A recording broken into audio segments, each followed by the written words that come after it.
Hey, how's it going, guys? Here we are, Tuesday night again. So, what's new? What's going on out there in internet land? Who have we got in tonight? Dean Stevenson, first on the block.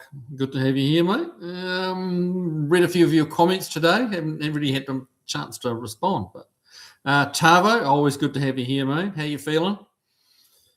David Tyre, greetings, salutations.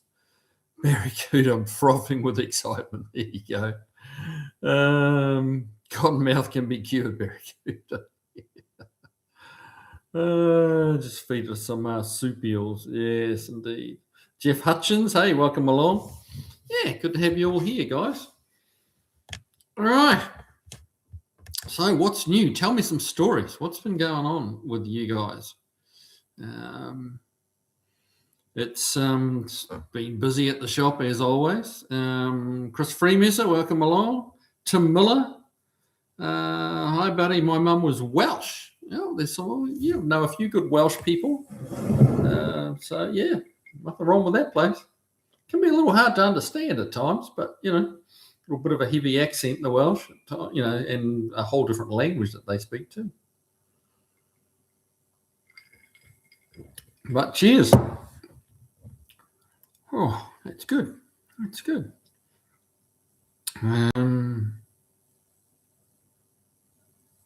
Dean Stevenson, I think 98 Exploders are a great place to get 5.0 pass. I think so too, mate. Yeah. Yeah, I was really pleased to just kind of stumble on that one. And like the timing was right. It had only been there a couple of weeks and it had been snowing kind of on and off for a couple of weeks. So no one had really got to it. So, yeah, I was pretty happy with that. Charles Dalton. Hi, Mr. Slee. That's very official. Yeah, good to have you here, man. Gillian Green. Hi, Kiwi. You got a good motor the other day for the Alpine. Yeah. I'm pretty happy with that option. You know, not massively different to the earlier 302, but just that bonus of having the roller cam set up. And it's a roller cam that, you know, the factory designed, you know, designed the block to work with a roller cam rather than retrofitting a roller cam into a flat tappet cam block. So I think that's an upgrade. This one-piece rear main is an upgrade. So yeah, and just a few less miles on it, a few less years on it maybe. Mileage wise, I didn't even look in the car to see what the speedo was showing, because I mean there's no batteries in them or anything. It was probably might have been a mechanical dash, don't know, didn't even bother looking, you know, to be honest. LVG, the lower man, LVG, good to have you here, man. Dean Stevenson, oh, here we go. DWOMF equals driveway of misfits. Fair enough. That makes sense. Ricky Fogg, did she have GT40 heads, Chris? I've gone no. I did drop the pan off it. I haven't dropped the valve covers off it. From what Dean Stevenson was saying, apparently when the plugs come straight out the side of the head rather than on an angle, that denotes a GT40P heads. So, which the plugs do. So supposedly it is GT40P heads. And yeah, the year fits, the model fits, the you know, the orientation of the plugs fit. So it would seem so, yeah. I mean, it's almost a shame. I'm not going to use those heads, even if they are the GT40 heads, because I want to put aluminum heads on it. I want that weight saving, and probably going to go with trick flow heads, which, you know, are going to flow better than those GT40s. So yeah, but I'm sure I'll be able to find a good home for those heads.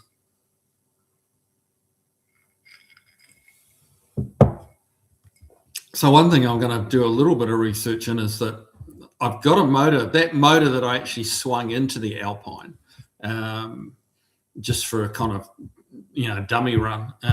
That's a nice, healthy little 289. Yeah, what's going on in the comments here? Nice little healthy 289. It's like a 6 out of that red 68 Mustang I got in the shop. So I'm wondering how those heads would go on that engine. You know, maybe just, mix and match a little bit, take the heads off the 289, put the GT40 heads on that 289, because that engine is ultimately going in my Falcon convertible, my little 63 Falcon convertible. We're going to retire the old tired low oil pressure 260 that's in it and put that 289 in it. So a little, just a little cubic inch upgrade, and if those GT heads will work nicely on it, then that might be a good option. Could make it a pretty healthy little 289,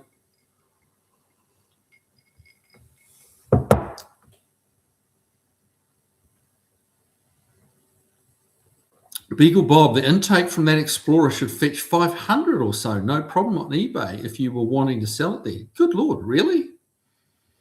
I had no idea they were worth that much. That's interesting, because I left the top half of that intake laying on the ground beside that Explorer. So I've only got the intake that's bolted to. Is that the complete intake, or is that just the intake that, the lower part of the intake? Because that's all I've currently got. I mean, I could go back there and get it, I guess, but really, I had no idea they were worth that kind of money. Tavo, I'm the United Bloody Nations. Dad was born in India, or English and Irish ancestry. Mum was English, Scottish, German, and Polish ancestry. You are the United Nations, mate. You're a bit of everything. Dean Simpson, GT40Ps. Yeah.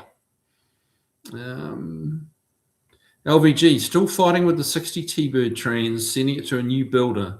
Looking forward to some good laughs tonight. Well, hopefully, yeah. Yeah.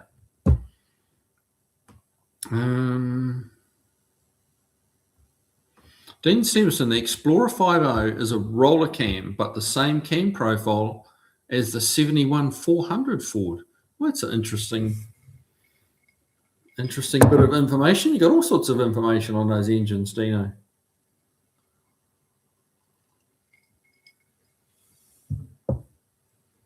Granddad's Junk. Hey, welcome along, bud. Good to see you here. Nice and early. That's well done. It looks like you and Steve had fun playing in the wrecking yard. We did, actually. Yeah, it was good. It was. You kind of got to, grab those opportunities when they come your way, and it's always just entertaining wandering around those yards. I could, if I was bored on a Saturday or Sunday, I could easily go just wandering through a wrecking yard or dismantling yard. The older cars in a place like Pickapart are getting pretty thin on the ground. There was a handful there, and it was certainly worth a look. I thought that van was just fabulous with all the blue velour interior and the oak woodwork everywhere. I mean, it was just that just made me smile. I mean, honestly, it's not something I'd necessarily want to own, but it was just a sign of the times, like that era then when they, that was brand new on the yard kind of thing, like looking like that. And that's pretty wild to me.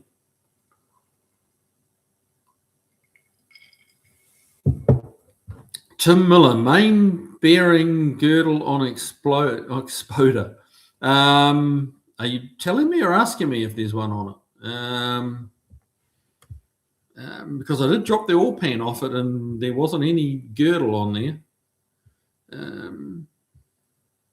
Paul Funk, good evening, everyone. Don't forget to hit the like button. Well, thanks, Paul. Thanks for reminding everyone. Yeah, please do that, guys. It does help. Helps get it out there to a few more people. Andy Nicol, good evening. Just stopped in to say hi. Got to run to Safeway to pick up a cooked chicken for dinner. But in the words of the Terminator, I'll be back. Fair enough. Dean Stevenson, no phone. I only have moderate certification. No P. Right, okay. Beagle Bob, does that just have a sensor fitted to a distributor shaft? Are you going to put a distributor or do a coil-on plug LS type setup? Beagle Bob, yes, it does just have the sensor fitted to a distributor shaft, and probably going to. I mean, it's a little up in the air at the moment. The key thing really was to get the motor, so I can get that getting built. Get the stroker kit for it and the heads and all that sort of stuff, and just basically really get a long block underway. And then I've got to figure out. I would say I will end up, if we go the injection route, which I'd kind of like to do. It will be going with a coil-on plug LS type setup. Yeah, not a, that Thunderbird had the distributor, with the 8 plug wires heading out to the plugs and just the one coil. That's not a bad system, but it does. If you're going to kind of go in, for me, it's like go all in, and we'll do the 8 coils. Quite how that'll look on a Windsor, I haven't done any research into that as yet. It's possible that we'll try and use the injection system that engine came with. Dr. Art says he can crack into that ECU. Then we just have to figure out the throttle body situation, because I don't want to use that Explorer throttle body setup that it has, or the intake manifold. I want to go with like a 4-barrel, similar to a 4-barrel carburetor type throttle body, sitting on top of a fuel injected intake that looks like it should have a 4-barrel carb on it. So that's the sort of setup we'd go with. Hang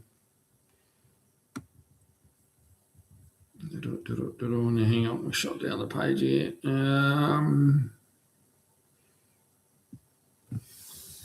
Grenad's junk Tavo, you sound like a fruit salad. Dean Stevenson, 53 pounds off the nose with aluminum head. Exactly, which, that appeals. And you can hot run a little bit high compression with aluminum head, cast iron heads. For pump gas, you're kind of looking at about 9.5 to 1 at the most, really, maybe a little bit more. Aluminum heads, you can scoot it up to kind of 10.5 to 1. So I'd like to get that com up, the compression up. Jeff Hutchins, aluminum heads, cast iron intake manifold.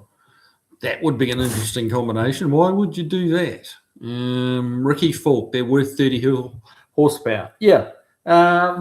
Would they work well on a 289? That's my question. I tend to think they probably would, or stock 289 at that. Or would they just be a waste of good cylinder heads? Danny Boy, GT40Ps are the best SBF head Ford ever made. Yeah, that certainly seems to be the belief, doesn't it? That's what everybody says. So, and they seem to, they're prepared to pay money for them. So yeah, I've just got to decide whether I want to put them on that 289 or leave well enough alone, Danny Boyd, go grab the upper. If it has the EGR passages, it will replace any HO intake set. Okay. All right. Good to know. I mean, I actually paid for a complete engine, so I just didn't think I'd need it. But I mean, that's my little bit of lack of knowledge on that injection setup and where they're, those being popular. I know there's a lot of aftermarket intake manifolds that look like that factory one, but they're supposed to flow better. So yeah, I'm kind of just not privy to that information. But you guys can help me out by all means.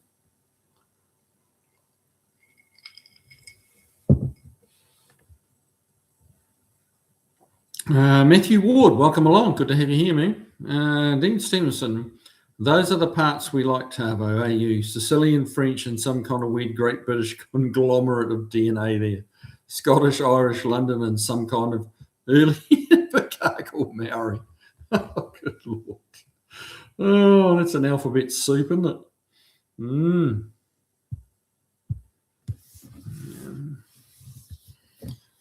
So I always remember Billy Connolly talking about the fact that he was half Scottish and half Irish, and The Scottish are notoriously tight with their money, and the Irish notoriously love their whiskey. So Billy Connolly's would explain that half of them wanted to get drunk and the other half of them didn't want to pay. So yeah, he was a funny guy, that dude, or is a funny guy, that dude. Danny Boyd, Ford Explorer 5.0 valve springs suck though. You'll want a decent drop-in replacement set. Yeah, well, say I'm not. Okay, so you meaning if I put them on the 289, like they're bad enough to just need replacing in a stock when the rest of the 289 stock valve train? Knowing how engines were being developed in that era, they were certainly not putting any more valve spring in than needed, because it just, big valve train, big springs does cost horsepower, and consequently costs fuel mileage too. Todd Denier, welcome along, bud. Good to have you here. How you feeling, man? I know you've been doing it tough a little bit.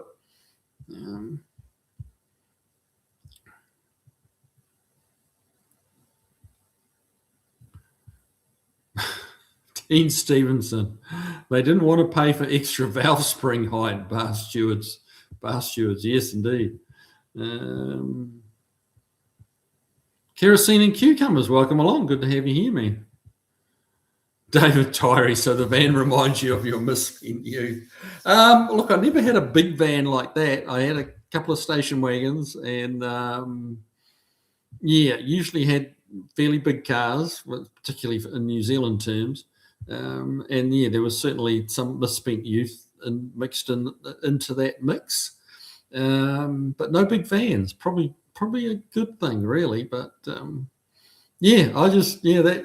that to say that van just put a smile on my face. The opulence of it, just wall to wall velour, and it was like wow, that's a lot, but people loved it.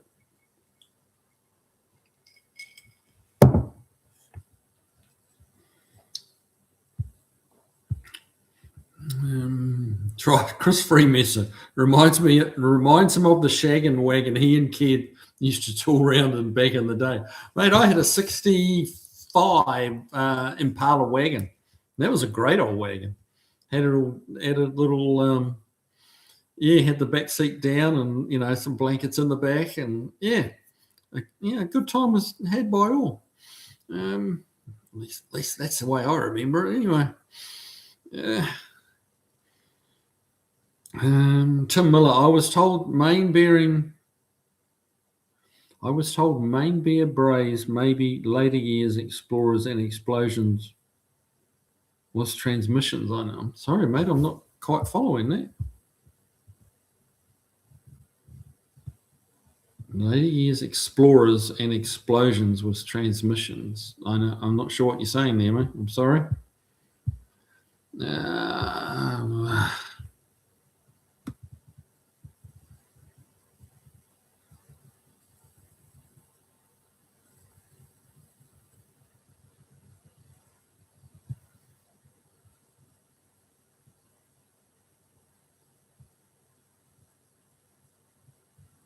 Hang on, just trying to figure out where I was up to here. I lost my place. There we are. Lumpy YB Y5B. Hello, welcome along, but good to have you here. Granddad's chunk, talking to Todd. At least you can lie there and look at the Marlin dreaming about cruising the highway. There you go. Should help a little with the recovery, hopefully. Yeah. Big or Bob, looks like the prices may have changed a little bit. I'm seeing complete upper and lower, asking between 350 and 500. Still, I mean, what did I pay? It was about $300 for that engine, the whole thing. So, if I could get 300 for the intake, I'd have a free engine, which is always good. Dean Stevenson, when the Explorer engines were exported to Australia, they got a crank girdle. A 3.4 stroke, 5.4 rods, 1.169 compression height, metric ring pack, male hyperchitic pistons, 5.6 litres, and 335 horse, 5.6 litres. So what's that? 350, 340 something. How did they get them out to that? So they were a stroked engine. Huh. So they're like a 347 then. I can't remember what the stroke of a 347 is. Interesting. Didn't know they got that fancy. Charles Dalton, welcome along. I'm intrigued about the engine. I've no idea why, but I was thinking this would be a 289 with Weber carbs. This is obviously very different, but sounding quite potent. Yeah, no, definitely not Weber carbs. That's just a little complicated. I mean, it's appealing, but remember, this is Mrs. Kiwi's going to be driving this, and which is why I'm kind of, potentially heading down the injection road just to keep it very driver friendly. Those 4 Weber carbs on the V8s, sound just amazing. It's a really cool setup. But they're just not that user friendly. You've got to be careful starting them. If you stall them, they can be hard to restart.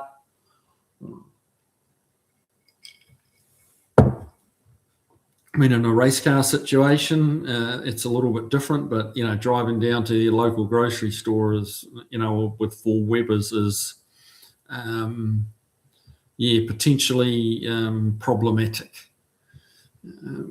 Fuel injection, 331 cubic inches, aluminum heads, that kind of thing, just to make a very well-behaved little small block, or mid-size small block, I should probably say. Tavo, fun day tomorrow, getting taken down to Adelaide to do a pre-purchase inspection for the kid's mother. She just brought a 2016 Hyundai a few weeks ago.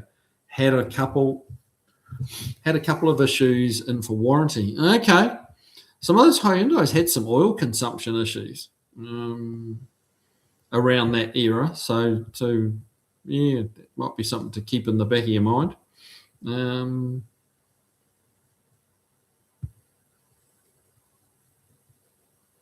Dean Stevenson, Explorer went EDIS 8 in 97, same as the Australian Falcon engine. What is EDIS, Dean? I think you're gonna say it, and I'm gonna go, I knew that, but I'm not sure what that is. Tavo, they found so much wrong, they gave her money back. She doesn't want anyone but me to look at a potential replacement. Would have thought they'd give it a proper look over first, being a Hyundai. Yeah, I have been a Hyundai dealer. Yeah. Yeah, you never know. Danny Boyd, 289 hypo build with GT40Ps. Well, yeah, I mean, honestly, it's just a thought. If they're worth 30 horsepower on a 289, just a stock 289, I really don't want to start putting hypo stuff in it. Well, that's probably really just a cam, I guess.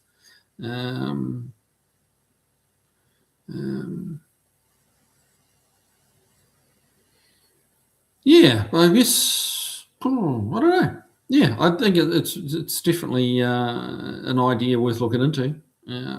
Jeff Hutchins, aluminum heads, cast iron intake, dumbest combination I could think of.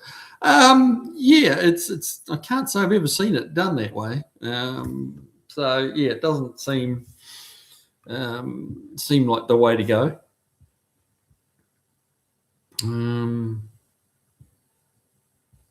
Chris Freemesser did an inspection last week on a car I ordered in from New Mexico. Found undocumented front end damage, poorly repaired. So much junk being sold these days. Yeah, that's the truth. Beagle Bob, I think 289 heads had smaller chambers, so you would lose compression with the GT40P. Yeah, well, that's what I don't want to do. So that's good information.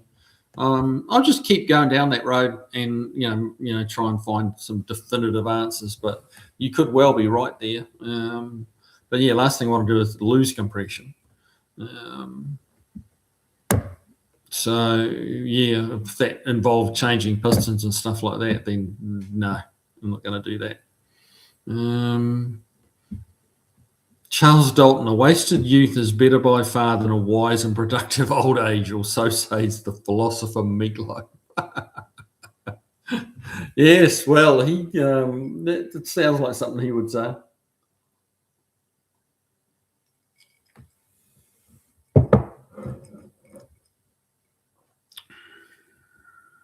Tavo, yeah, the car you were looking at was at a Hyundai dealer. Yeah, it's yeah, they'll just say and do anything to sell a car, really. Danny Boyd and the Explorer 19-pound injectors are better than the Fox 50HO 19-pound, better spray. Interesting. Well, I've got all the injectors because the whole lower part of the intake I got. So yeah, that's all there with the fuel rails and that kind of thing. Yeah. Paul Bruno, hey Kiwi and everyone. Hey, good to have you here, mate. Welcome along. Gillian Green, I have a favour to ask of you, one Kiwi to another. Can I have your email so I tell you about it? Yeah, sure. It's certainly not a well-guarded secret or anything. So here it is. Hang on, I'll type it in.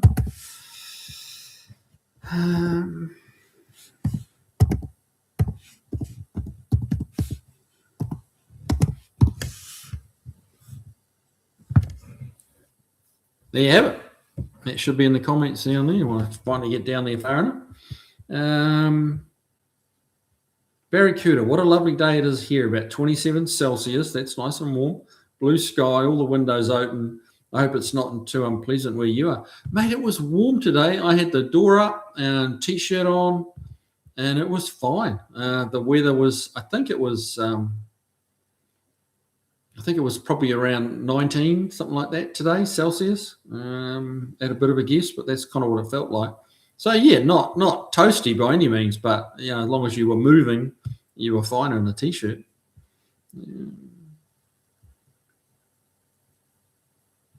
Danny Boyd, yes, if you like to run up the RPM, stock Explorer valve springs will float early. Fair enough.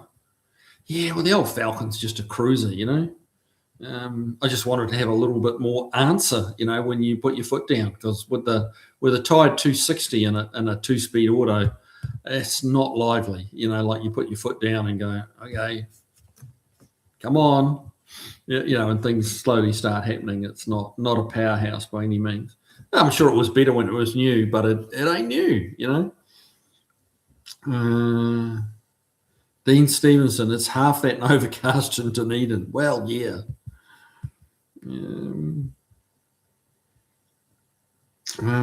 Chris Freemus, it was brutally cold here yesterday, but today and for the next few days was sneaking above the freezing point. Ooh, wow. Granddad's Jake, nice and sunny here. Got a West Coast weather. We've got a bunch of Kiwis in tonight, haven't we? That's cool. Danny Boyd had an E250 for a few months. Only vehicle I ever owned, which I couldn't get running. Oh, wow. Huh. Oh, that would kind of stick in your throat a little bit, wouldn't it? Some can certainly torment you. Some can be very hard. I'm having trouble with that Fiero.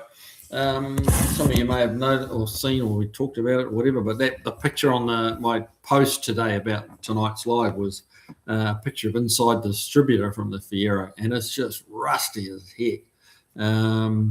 We were chasing fuel because we had no fuel, and then put a pump and filter and all that fun stuff in the car, and then we had fuel pressure, and it was trying to start instead of nothing, but would not start. And then kind of investigated in around the distributor and coil, and there's just loads of corrosion all inside the distributor and on the coil pack and the plug leads, and it's got a lot of corrosion. And so I think there's only every seventh or eighth spark is getting through, because it'll fire seemed like 2 or 3 times, and then it'll spin over for a few seconds, and then it'll try and cough again, but it ain't going. So I haven't got it going yet. So hopefully it won't join the ranks of your E250, mate. Jeff Hutchins, I'm all Scottish, Irish, and English. Basically, if the UK had it, so do I. I don't take any pride in that, but that's the way it is. The UK and I pretty much have nothing else in common. Oh, fair enough. Fair enough, man. Todd Denier, Kiwi, I'm exhausted for some reason. Well, yeah, I mean, surgery will do that to you, mate. It's hard. It's hard. I know. Wow, I'm getting way behind already.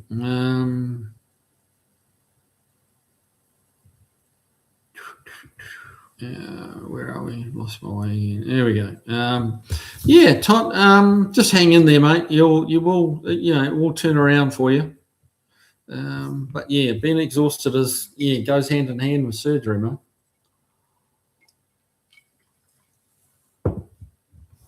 Tavo 35 forecast again today. This is the current cooler spell. Nice. Ugh.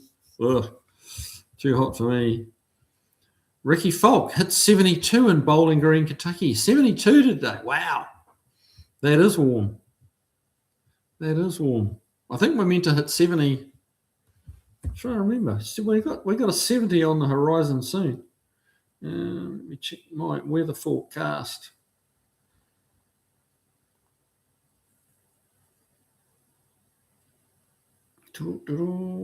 Yeah, 73 tomorrow. We're meant to hit 73, then dips back into the 50s. Sorry, that was today, not tomorrow. Today was 73. Wow, I didn't realise we got that warm. Tomorrow back into the 50s, like late 50s. So that'll be why it was warm today. Barracuda, spring is approaching for you, Chris, although I don't really like to focus on that. No. Well, it's going to get hot. Matthew Ward, so what are you building an engine for, the shop truck or the Sunbeam? No, for the Sunbeam. The shop truck's got its engine. That's the engine that's staying in it. That's just a 69 302 in the truck. That's fine. It gets the job done. It's not fast. It's not slow. It's quite adequate, and it's a shop truck, and it's just for, it's a cool old truck, and it's for going to work and back in. So that one's saying it is. The Sunbeam, however, is getting a 331. That motor that we picked up on the weekend will get bored and stroked out to 331 with some aluminum heads and a nice intake, and probably maybe fuel injection. To be determined. At the moment, the goal was to get the core so we can get the build process underway.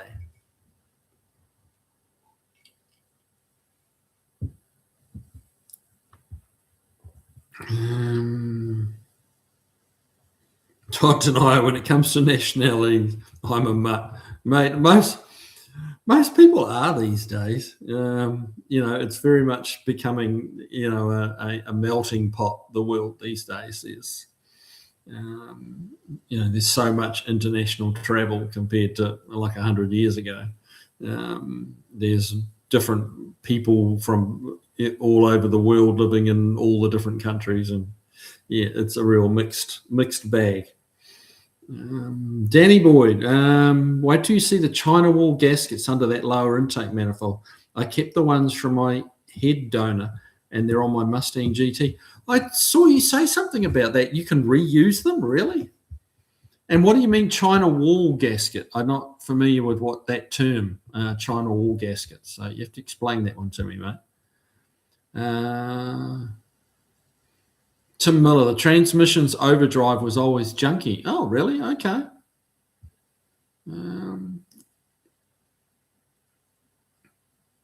Paul Funk, my buddy had dared me to put side pipes on my 97 Ford van. I've thought about it, but no shag carpeting. Danny Boyd, 300 is a pretty decent deal nowadays.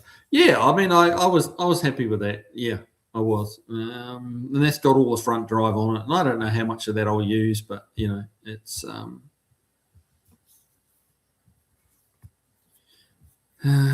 yeah. Granddad's junk. Kiwi, pronounce aluminium properly for our American viewers. Yes. Yes. Back in Kiwi land and Australia land, we say aluminium, not aluminum. Danny Boy, 347 straight would have to be 345 with 4-inch bores. Yeah, that sounds right. I'm trying to remember what straight the 331. And 331 is slightly shorter stroke than the 347. And it just returns you a better rod ratio.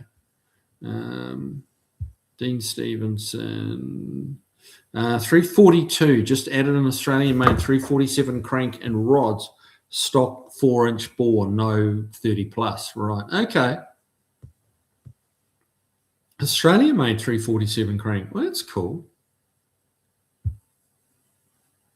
Todd Denier, Granddad's joke. That's true. I'm located. I located and ordered the one piece of window trimmer was missing. Mate, that was a real find. For how rare those cars are, how you managed to find a piece of window trimmer is quite amazing.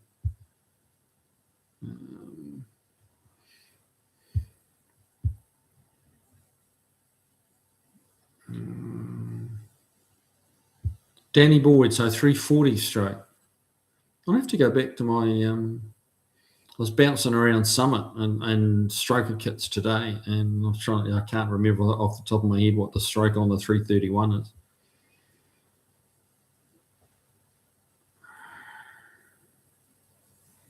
Barry Cooter, as the Beach Boys said, we can't wait for June. Poor old June, she must have had a falling out with them.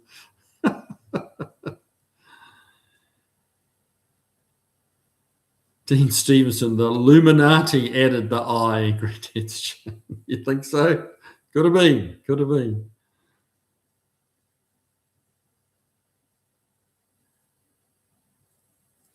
Driveway of Misfits. Hyundai has lots of engine issues. That's especially due to the shoddy manufacturing. Yeah, I've heard Barry, that used to work for me a couple of years back, he had a Hyundai about that vintage, and the thing burnt oil like fast. He was using like a quart a week. Didn't see it out the tailpipe, but a quart a week was disappearing. Which, it's not what you want. Beagle Bob, EDIS is electronic distributor. Okay, bit of a misnomer. Yeah, right. EDI, okay, that makes sense. Yep. Tim Miller, you can buy Weber 48s with injection nozzles in them. Yes, you can. I'd really like to put a stack injection system on it, but I mean, like, where do you stop? Like, the money only goes so far. But I do love the look of that stack induction, or like, the downdraft Webers. The really cool Weber setup is the side draft Webers on them, when you have the 4 side drafts, 48 mil side drafts. I think they're 48. And they cross over, a bit like the cross ram manifold on the Mopars, very loosely speaking. Nowhere near as long as the Mopars, but they crossed over, so your right-hand carburetors feed the left-hand bank, and left-hand carburetors feed the right-hand bank. Not very serviceable, because you've got to take the intake off to get the valve covers off, but, with good hydraulic, cams and roller valve trains, how often do you need to take the valve covers off? Let's be honest. So is that really a problem? It's not like the old solid lifter cams of the 50s and 60s, where you were forever adjusting the valve clearances. But that would be really cool to do that. But I don't have the hood under hood room for that anyway. But a little short stack injection system would be very cool.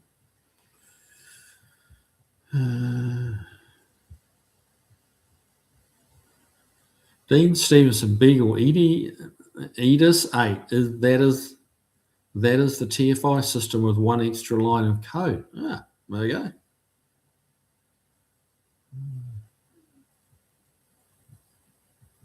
Beagle Bob, it's where it's computer controlled with the 8 coil pack. Yes, that engine has the 8 coil pack on it. Yep.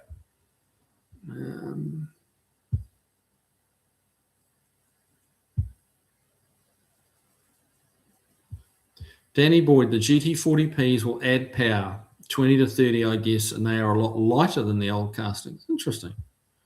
Danny Boyd, electronic distributorless ignition system. EDIS. Oh, yeah. That makes sense.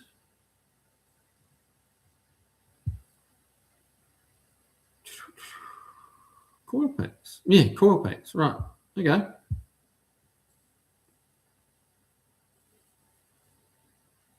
Dean Stevenson, engine dead in state highway.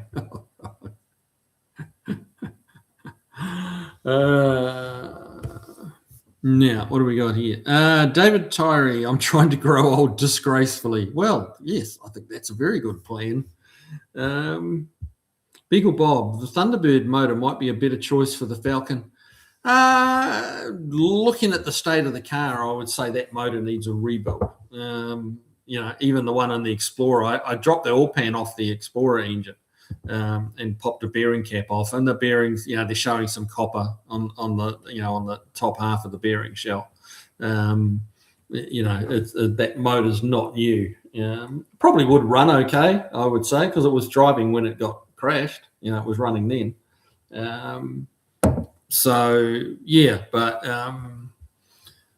That little 289, say I've got it. And I know it's a strong little engine, and I'm not looking to do anything. I mean, I hear what you're saying, Beagle Bob. If I want to rebuild yet another motor for the Falcon, but I don't really want to. I just want to pop something in, just a quick turnaround, swap it in, one for the other, and keep on trucking,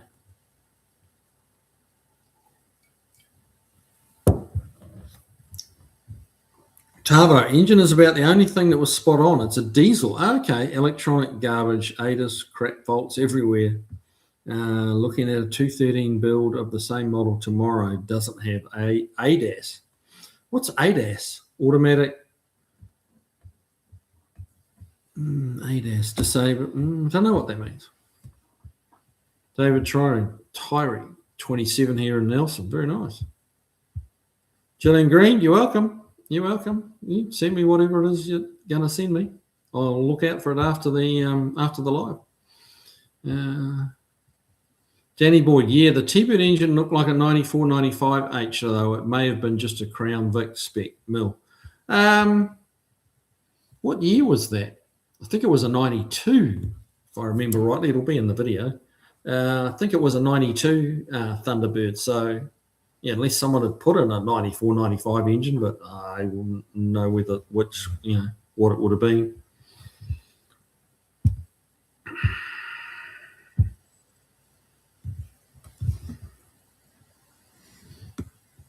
Now, hang on.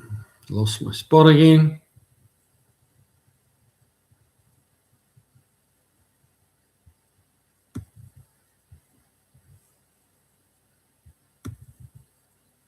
Here we go. Danny Boyd, Ford seems to always skimp on runner volume and valve spring pressure. Okay. Beer Rose Garage, how are you, mate? Good to have you here. Thanks for dropping in again. You're becoming a regular, mate. Beagle Bob, T-Bird motor 91, 93 was identical to 94, 95, a unique timing cover, unfortunately. Okay. Does that cause a problem, does it? Or can you just swap it out for something a bit more more common?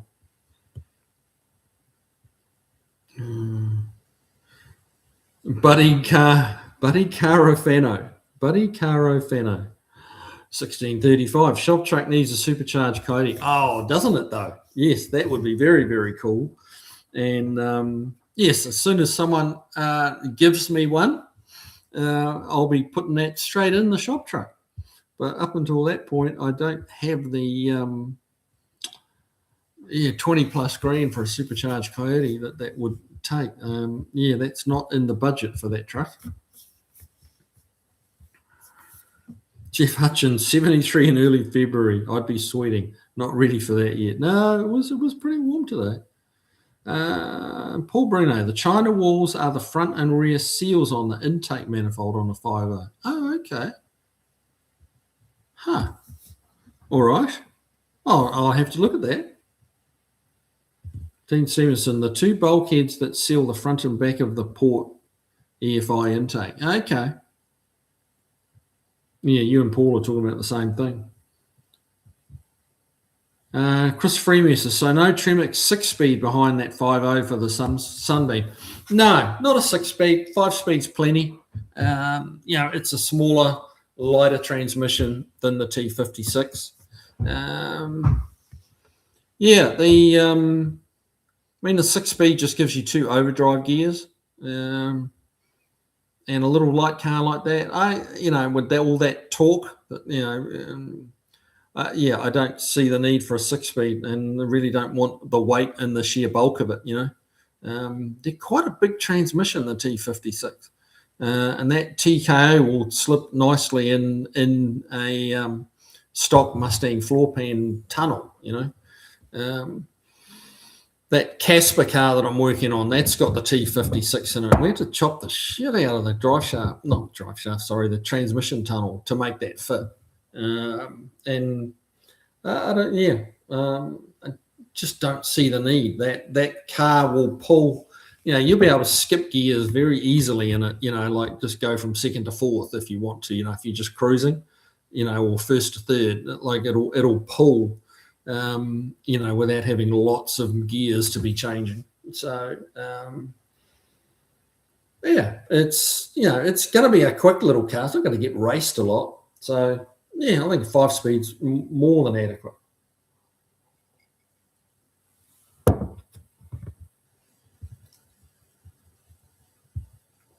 Now, where are we? Gene Stevenson, what Paul said. Barry Cootie, you don't have to get far away from Dunedin. It can be completely different. I lived on the Tairi Plains, 15 minutes away. One day it was 33 Celsius there. I drove into Dunedin. It was 11. Wow, that's a big swing. Now here we go. Ricky Falk, 331 is 325. 347 is 340 strokes. Okay. All right. So, I'll be going with the 325 straight. You squeeze a little bit longer rod in there, and it just improves your rod ratio. For the difference in cubic inches, I've driven the 331 and the 347, and the 331 just seems a happier motor. It's smoother, it revs more freely. I think it'd be perfect for the little Alpine, the sports car. It doesn't need every cubic inch it can get because it's not going to be hauling around a lot of weight at all.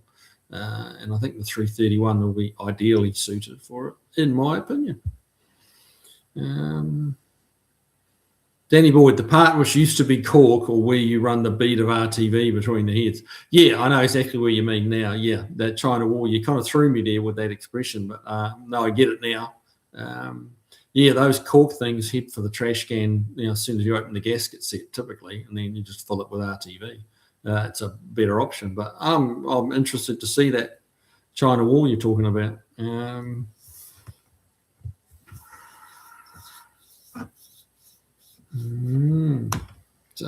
Now, Dean Stevenson, warning, you cannot say aluminium or BMW will activate the British Leyland whirlpool of death clause. An English and German guy gets £1 every time you say it as a tariff. Oh, really? That does look like a British Leyland whirlpool of death, doesn't it? I got you. Dean Simmons, if we really want to get into semantics, we can start talking about the proper pronunciation of solder. This is very true. This is very true. Yeah, they love to call it solder here, but it's always been solder with an L, as Tavo says. Yeah, they only. I mean, Soldering sounds too much like sodomizing to me, but yeah. Maybe that's an American thing. I don't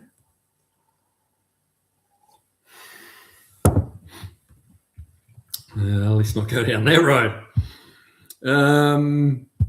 Right, Jeff Hutchins, Dean Stevenson. How about Jaguar? Pronunciation of that will restart the Revolutionary War.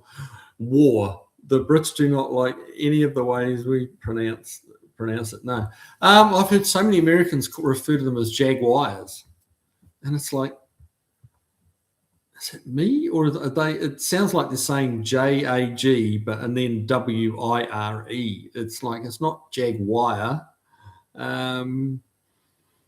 It's not a wire. Yeah, it's Jaguar. But potato, and all that. Chris Freemasson. Tavo, don't you start with that talk. Well, there you go. Beagle Bob, 486 for a 4-barrel throttle body, 660 for an EFI Super Victor from Edelbrock. Fuel rails about 140, would need lines and probably 24 or 32 pound injectors. Beagle Bob, you got it fucking worked out, mate.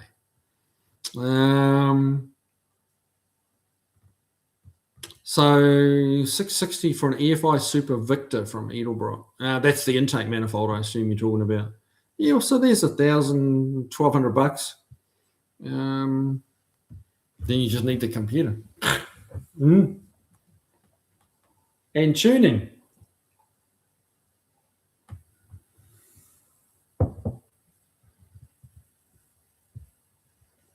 Tim Miller, 3D printing for all Weber side injection. A guy did it to 340 Mopar printing. Wow. So he printed the side, all Weber side inject. 3D printing for all Weber side injection. A guy did it to a 340 Mopar. Wow. The side draft injection, like he printed the side draft injection manifold. Wow. I think that's what you're meaning to. Jeff Hutchins, Granddad's Chain. Gonna have to throw you out then. I'll bet you earned your spot long ago.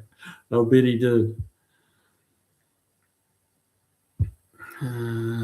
Dino, that's why the official Dunedin temperatures are taken 12 miles away at Dunedin Airport on the Tairi at Momona.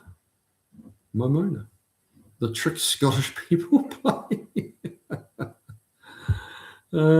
Jeff Hutchins, Jaguar, they love that one. Yes, indeed. Tavo, I'm just trying to grow old here. Well, it's all how you look at it, isn't it, mate? Yeah. No, fair enough. Fair comment, but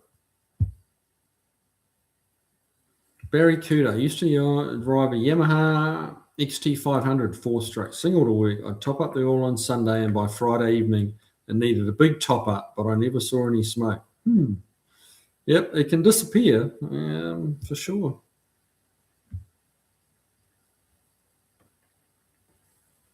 Granddad's Shunk, it was years ago. Had a bad childhood. It takes time to grow up. Yeah, well, I mean, especially guys never really grow up completely, do we? There's always part of us with a foot still and giggling at bloody stupid shit. Chris Freemasson, don't grow up. It's grossly overrated. Yeah. Tavo, ADAS, automatic driver assist shit. Oh, okay. Automatic driver assist. Yeah, right.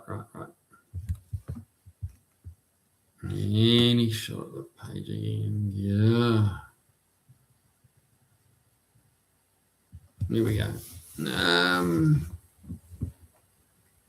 Dean Stevenson, Edis 8, there's 7 extra calls and an extra line of code to spark them, just to TFI with 1 extra line of code. Dr. Art will teach you all. There you go. Sure he can. So yeah, it's going to be interesting to see whether, because it's over my head, but trying to see whether we can get that 4-barrel style throttle body to work with the factory ECU. It kind of appeals to have a factory ECU. There's a lot of stuff in that factory ECU that's not in the aftermarket ones. Yeah, and I'm not going for every last horsepower. I just want it to be, start good, run good when it's cold. Because Mrs. K is not used to carburetors. She's not. She hasn't driven a carbureted car in, probably since she was in her 20s, I would say. 30s at best. So, several decades since she's driven a carbureted car. And, they do, when you've completely forgotten, the idiosyncrasies of a carbureted car, they can trip you up a little bit.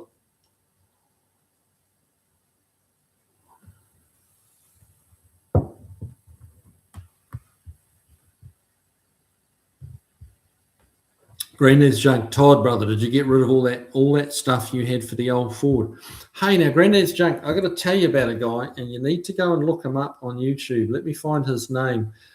He came in and bought the old wheels off my F100, off Old Blue. Now that I finally got all my 4 mag wheels, I threw him up the old wheels on Facebook, and this guy showed up, and he's got a little YouTube channel, lives about an hour away from me, and he's got an old Ford, like a 50. I think he said a 52 or 51, like the shoebox Ford, and which was a police special one, and had the Mercury a little bit bigger flathead in it, and he's added a turbo and fuel injection to it, and he's made it all himself. He found a computer from some company, and he did tell me the name, but it escapes me. But he had to make his own wiring harness. He used some motorbike parts in the induction, and he's he's guy in his 30s, and seems like he's pretty clever, and he's a real do-it-yourselfer. Like he's just figuring it out. When he wants to do something, he just figures out how to do it, and seemed like a pretty good dude. And let me just find. Hang on, sorry about that. Let me find his name. His channel name is Play on Wheels.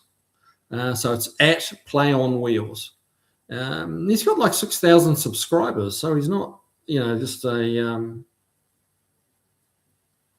And let me see. Today, our goal is actually going to be to. So I don't know whether you can see that, but that's. Yeah, you can't really read that on camera, can you? But yeah, he's got a laptop there on the front of his old. I think we called it back in New Zealand. We called those a single spinner Ford, didn't we? But it says, I almost failed. Cheap EFI flathead finally runs. So I thought that'd be right up your alley, Granddad's Junk. So yeah, go on. All of you guys should go and have a quick look at his channel and see what he's up to.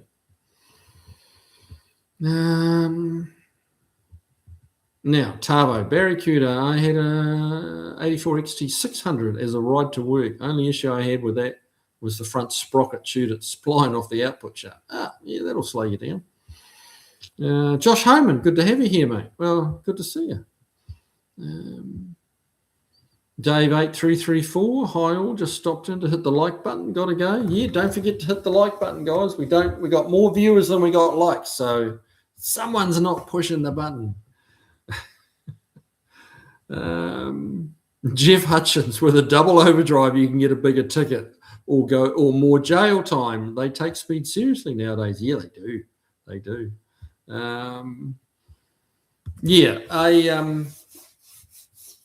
definitely won't be getting a 6-speed. It's just overkill on a little car like that. It's just overkill. Some people would say 400 horses overkill, but too much horsepower is almost enough, So, but yeah, in all seriousness, we're not going all out for horsepower. We want its more drivability, and I would like to keep Mrs. K around for a little bit longer.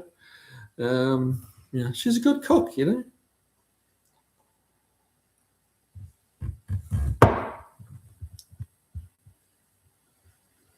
Dean and Steve, Josh Homan, greetings. There you go. David Tyree, that's a good saying. Growing older is compulsory. Growing up is optional. Very true. I like that. I like that.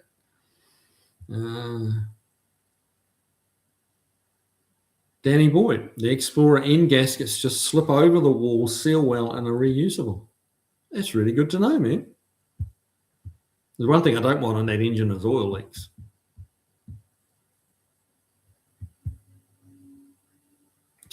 Beagle Bob, Jaguar. Yeah. Jaguar. Barracuda, Turbo and MO TT500, only 16. Wow. Did a silly thing, tightened up the chain too much, and eventually the drive shaft broke. Ouch. No, not the lightest of bike to push home up hills. Ooh, not a 500, no. Paul Funk played soccer when I was a kid, and our team was called the Jaguars. Jaguars. But the animal, the big cat, I've never heard one of them called a jaguar. So, I gotta say the jaguar is the correct way to say it.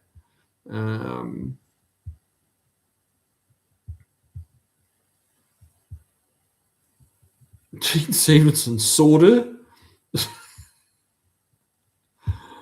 Is that what you're trying to say? Sorta? Soda? Sada. Solder with an L.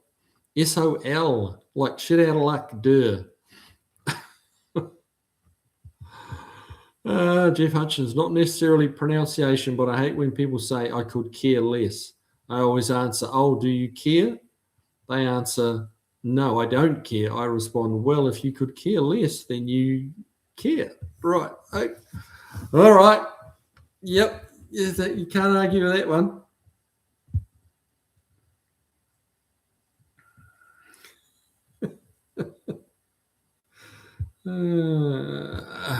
There you go.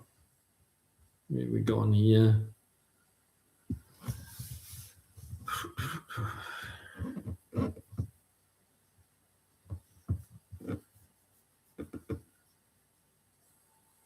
Oh, Tim Miller watching the Olympic downhill girls. Yeah, what happened to Lindsay Vonn? She hurt herself. I haven't actually been following it much. But yeah, I need to. The Winter Olympics are always pretty cool. Granddad's junk. Years ago, I got kicked out of Queenstown by the cops. I was hooking around on my old Triumph chopper I built. It was a pre-unit. It was a pre-unit? What's a pre-unit? Pre-war unit? Not sure what you mean there, mate. Chris Freemesser, forgive me, my Dean English translator is offline right now. Denglish. There you go.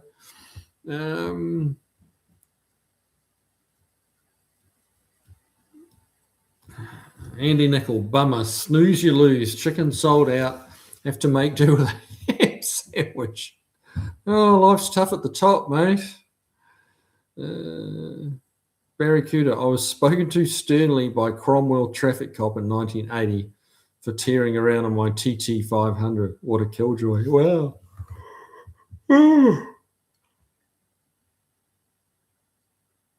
Mike the Slacker, hi. What did I miss? Well, quite a lot of talk about Explorer engines and HO intakes and the Great Wall of China and things like that. So yeah, you have missed a bit. But hey, you're here now. That's the key thing.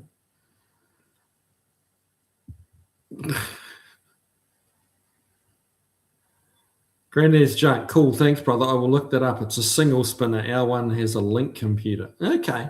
Yeah, I mean, I really did think you'd find that interesting. So hopefully you do.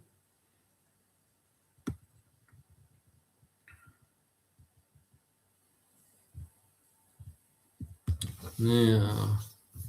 Dean Stevenson, I was like 0.5. Mm-hmm.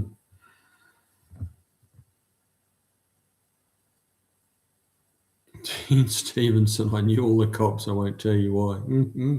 Yeah, you got to wonder. Granddad's junk. I hit the big time. 71 subs. It's getting there. There you go. Takes time, my friend. Tavo, in my late teens, early 20s, I'd get pulled over for something and greeted by name. Oh dear, that's a little problematic. Yes.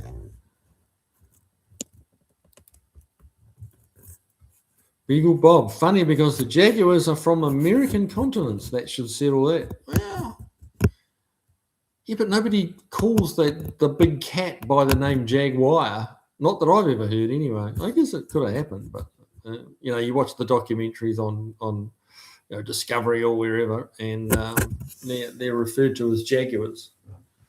So.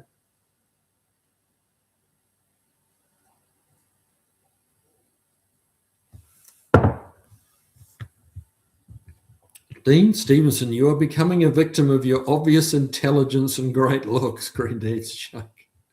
Ah. Oh, Paul Funk, Lindsay Vonn crashed and broke her leg. Ow, she broke her leg. Oh, okay. I didn't realise that. That's sad. She's wow. That must really suck to get all the training that goes into the Olympics and then to do that. That's got to be heartbreaking. Wow. And she's been, got to be careful saying things like this, but she's been around for a while. She's probably not, well, I'm trying to say probably I should just say she may not have another Olympics in her. Because it's a young person, the Olympics, any of the Olympic sports are typically young people's sports, to be at the height of it anyway. I mean, obviously people ski into their 70s, no problem. But the type of skiing she does is, that's not for the faint-hearted. Hang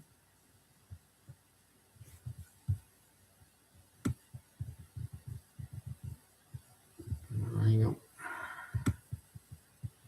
Oh, damn computer. David Tyree, I hardly ever got pulled over, usually just waved at.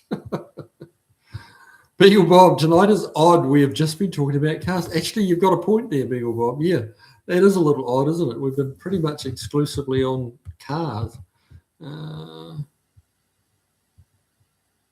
Dean Stevenson, the broken tibia was not a presphibia. Oh, dear me. Yeah, I've had a break. Which is the little one, the tib or the fib? I broke the smaller bone on that lower leg on a jet ski, or more accurately, falling off a jet ski after launching over an incoming wave off the beach down in Wakatani. Right at the beginning of a race. I didn't even make it like 50 meters, and I came off and broke my leg. So that was a really fairly inauspicious start. I did climb back on, though, and finish my half of the race. I was teams racing with another guy, and broke my leg on the first wave, hit it at speed, launched into the air, and parted company with the ski, and landed back on it when I came down. And that hurt, but climbed back on and kept going like an idiot, but hey.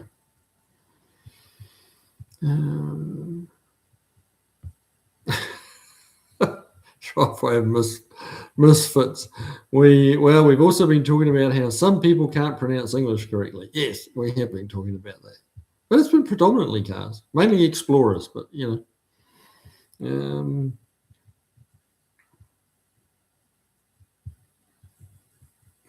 Charles Dalton, have to sign off. All morning comes early. Yeah, great hanging with everyone. Always look forward to Tuesday night. Well, thanks for dropping in, Chuck.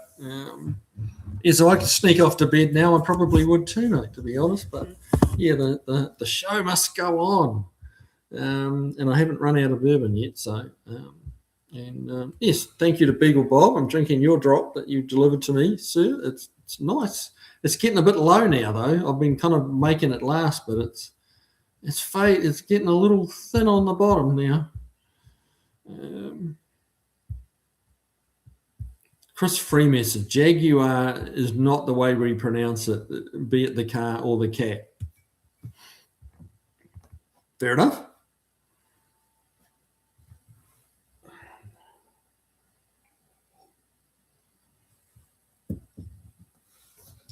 Chris Freemus, Yvonne has a compound fracture of a tibia. Oh, shit. Ouch. Yeah, it'll take a few surgeries to repair. I bet it will. Wow, that could be... that'll be unfortunate. That could be her skiing career over, wow. But, man, they're flying, aren't they? The speeds they're doing. Sure. Because they keep, making the skis faster, and the way they're trained, they get faster and faster. And I guess this is the sort of thing we're going to see a little bit more of. Same with some of the jumps and the freestyle stuff they do, and the air they get is phenomenal. And yeah, it's we're probably going to see a little bit more of things ending badly.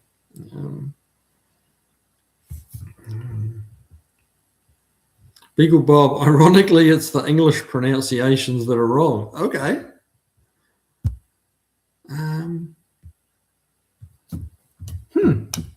Interesting.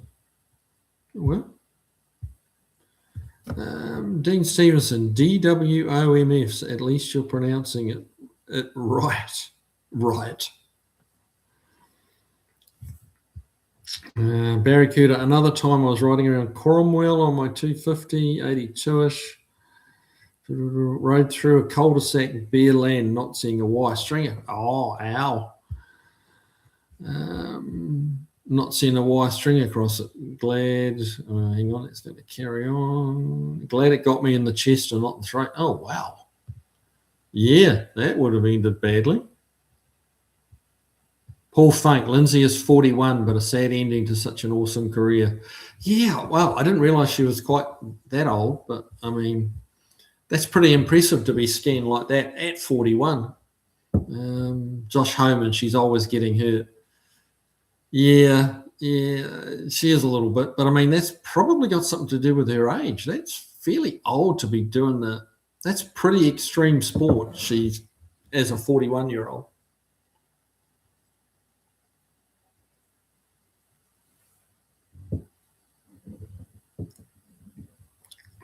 Dean Stevenson, it wasn't Whistling Diesel's jet ski then, dang. No. Dean, the Flying Kiwi, you're a star. Well, I was definitely flying there for a little while. No, I kind of got caught out. The backstory to that was this was in the days of two-stroke jet skis. And it was so the start was like right off the beach in Wakatani and Whakatane. And so we had the skis idling for a while, like in the surf, and just stood beside them, holding them. And, they delayed the start, and the skis were idling for probably 10 minutes or more. So anyway, I jumped on, hammered the throttle, and the thing stuttered and stumbled, and it had fouled the plugs a little bit. So it was popping and farting and carrying on, trying to get going.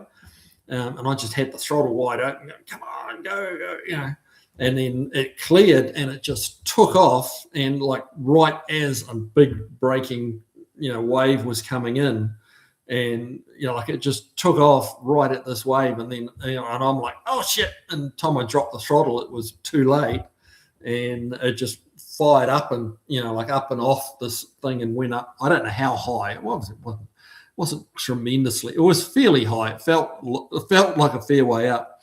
There was a little bit of a few moments, coming down. And then just landed on the ski and broke my leg. So, but I just broke the smaller one. I can never remember whether it's the tib or the fib. But you've got a fairly big central bone, and then the one off to the side that's a smaller one, and I broke that smaller one. So but if the thing hadn't been missing and popping, I would have had a little more throttle control. But I just had it pinned wide open. And, cleared and took off. But you live and learn.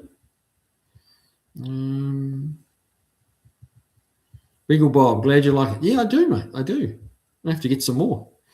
English explorers can't even spell endeavour without a U.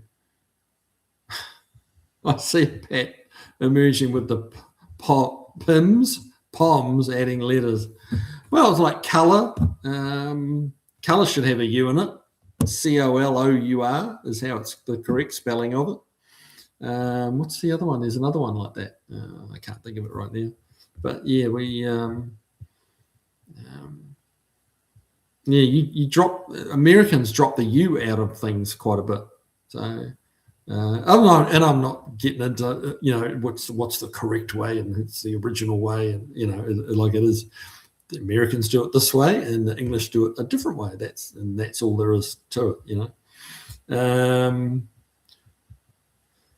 Driveway of Misfits. Poms equals Brits, right? Yes, it does. Yeah. Hands up. Who knows where the acronym it actually is? Poms came from. The English language can be twisted so many directions that I wish everyone would stop arguing about what is the correct way to pronounce it.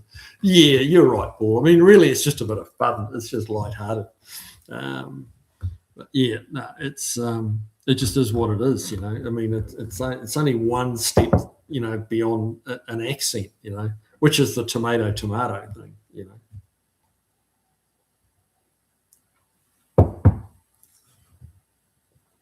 Andy Nicol, I shattered both tib and fib and developed compartment syndrome, so I can attest to how much pain she's feeling. Ooh. Yeah, not good. Not good. Dean Stevenson, the English even forced NASA to spell endeavour wrong. Who won the Boston Tea Party anyways? Yeah, well, I see what you did there. Yes, that's not the correct way to spell tea. And tea is about as English as it gets. So, yeah, I'd have to go with the English spelling on tea.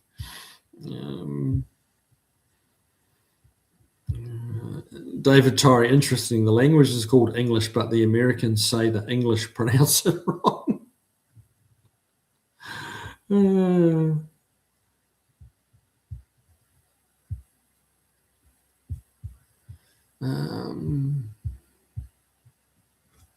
Barracuda, prisoner of Mother England. That's right.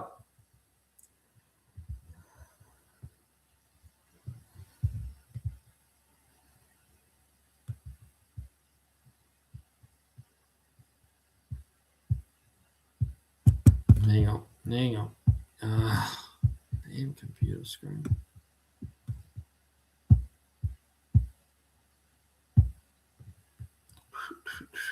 Where are we at to here?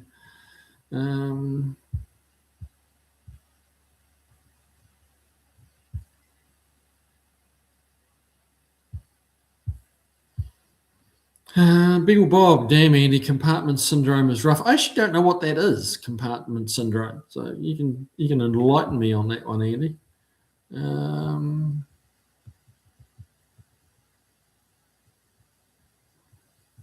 Granny's Shark, POM goes back to the colony days. Convicts were sent around the world. Yeah, particularly to Australia. Like most of Australia was a penal colony. Basically, the prisoners went there and a handful of people to try and police them, I thought it was prisoner of Her Majesty, yeah. It's very prisoner of Mother England. I thought it was prisoner of Her Majesty. So be one of those two.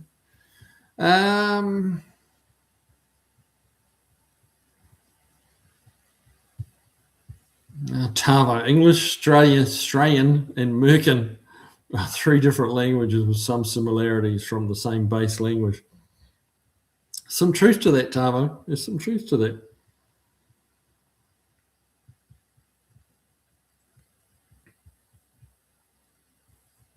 Paul Fink, most people in Colorado don't know how to pronounce Ore, Colorado. It's pronounced Yore.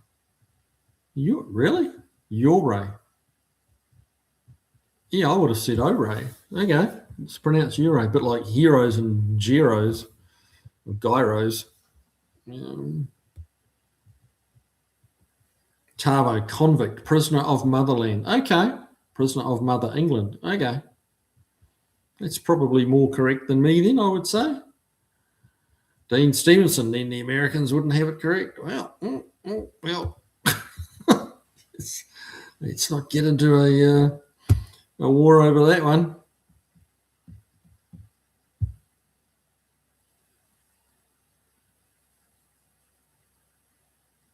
Driveway of Misfits. Do you know why we don't spell words with a U like colour, honour, etc.? No. Tavo, colour, vapour, catalogue. Yeah, that's true. Favourite. Yep. Oh. Very good. We got rid of you in 1776. That's very clever. I like that. That's a very good comeback. That's very good. I'm liking that one. Yeah. That's going to kind of shut a few of the knockers up, isn't it? That's pretty good. Oh, here we go. Dino. Yes, DWOMFs. Americans omit the U in words like colour. Driveway of Misfits. Yeah, it's easy to call him Chris Freemason. The U in words like colour and honour primarily due to the 19th century spelling reforms led by lexicographer Noah Webster. It's a web issue. How do you know that, Dean Stevenson? Lexic? I can't even say it. Good Lord, too much bourbon. Noah Webster. How do you know Noah Webster did that?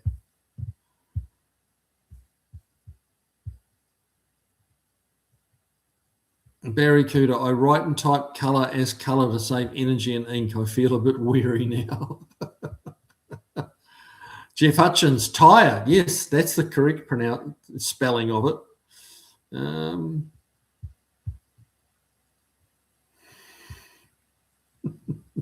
Dean Stevenson. That was pretty good. King of Tyre. Tyree. Yep.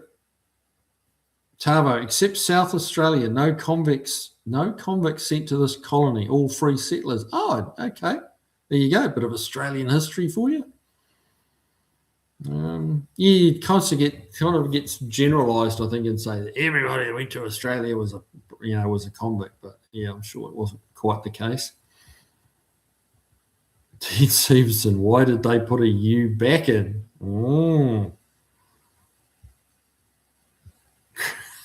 Granddad's chunk. Come on, Tavo. You South Australians are all big time crims. There you go. Paul Funk, I've just pronounced it wrong, haven't I? Is a somewhat awesome little town in southwest Colorado.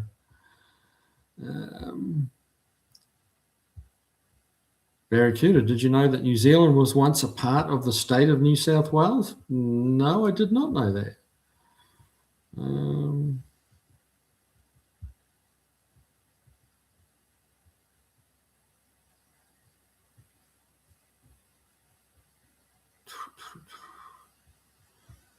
David Torrey, we still have an option to join Aussie. Yeah, it's been talked about on more than one occasion over the years.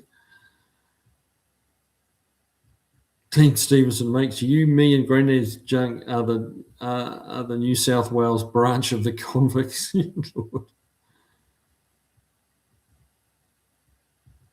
Granddad's junk. There used to be a Bank of New South Wales. And in Invercargill, I think the old building still stands. Oh, wow.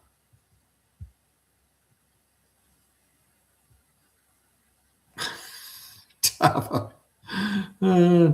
They had a look here and then thought, not going to subject these poor convicts to that.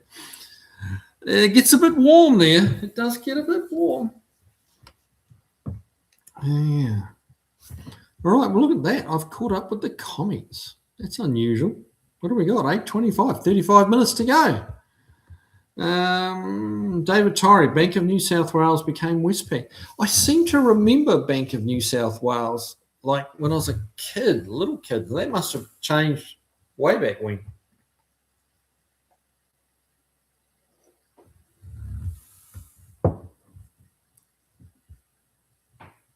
Paul Funk, I love when someone pronounces Yosemite.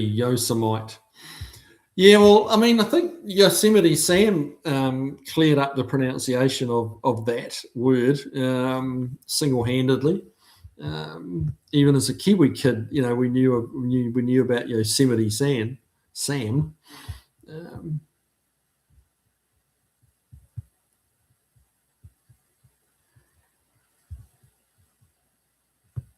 Tavo, Granddad's Junk, do you have ANZ Bank there? Mate, they do. I've still got my bank account at ANZ in New Zealand. Still have a little bit of money there just to do the odd little thing over there, or pay a bill back in New Zealand still for insurance and stuff like that. So yeah, still have an ANZ account. And that was an acronym for Australia New Zealand Bank, wasn't it?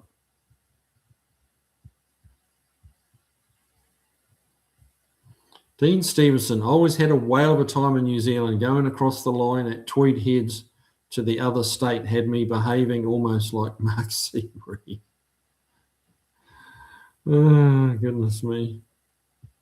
Beagle Bob, my understanding of compartment syndrome is that the body parts or individual muscles build too much pressure and it compresses nerves and affects the blood flow and causes pain. Ow. Wow.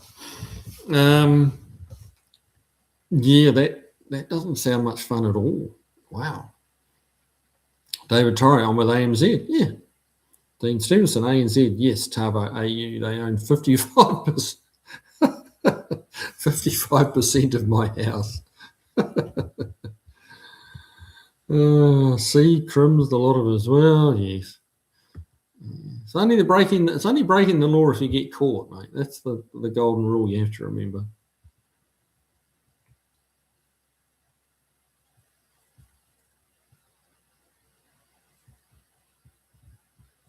Barracuda, have I told my saving a whale story? I don't think you have, sir. No. You saved a whale? What, did you give her a ride home?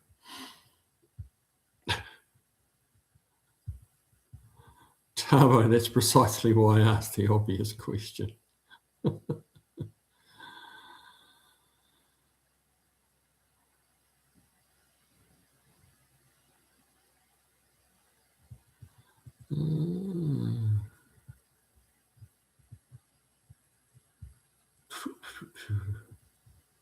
Dean Stevens, I'm down for it again, Barracuda. There you go.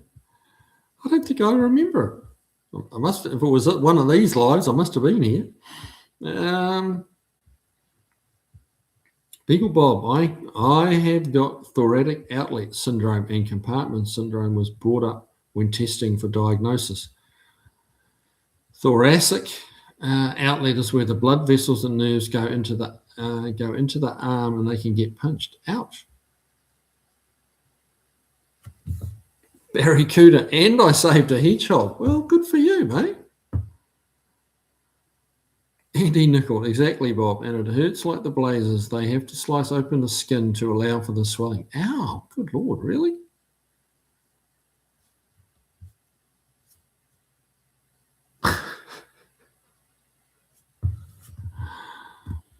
Dean Stevenson, what happens if Westpac? Excuse me, fellas. It's catching up on me. What happens if Westpac Chapter 22s? I don't think they have Chapter 22s in New Zealand. I don't think that's a thing. Dean Stevenson, hedgehog BMW owner. Okay. Paul Funk, now that you've posted your email, I'll send you pictures of my buddy's Cosworth-powered Spitfire. Yeah, do that, mate. Yeah, do that.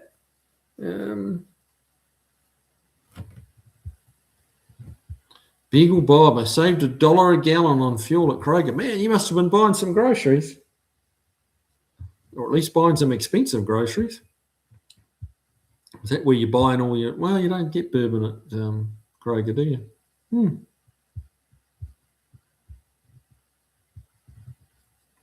Jeff Hutchins. I'm from the Willamette. That's how I'd pronounce it. Willamette Valley. Virtually nobody pronounces it right. Can't blame them for it. People actually get mad about it. If you haven't heard it pronounced correctly, how would you know?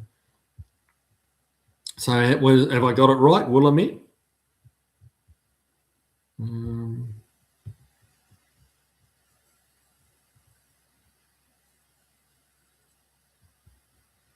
Dean Stevenson, nice what grade? 93? I think it'd go, well, that the dollars you save are does it regardless of grade. Barracuda, have I told the story of a Maori chief biting my finger? No. Beagle Bob, 26 gallons of diesel, 4 times fuel points on Friday. Oh, wow. I haven't even heard of that promotion.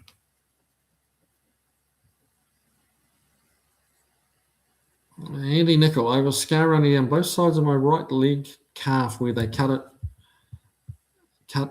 and it never quite closes, so they graft skin on the cut. Oh, wow. Wow, that's brutal. That sounds like a bit of time in hospital, which is never that much fun. Chris Freeman said, there are so many places in this country that nobody can pronounce, many because the names have Native American origins. Yeah, well, New Zealand's like that. They have some unusual, the Maori, which is the native people, have some unusual pronunciation.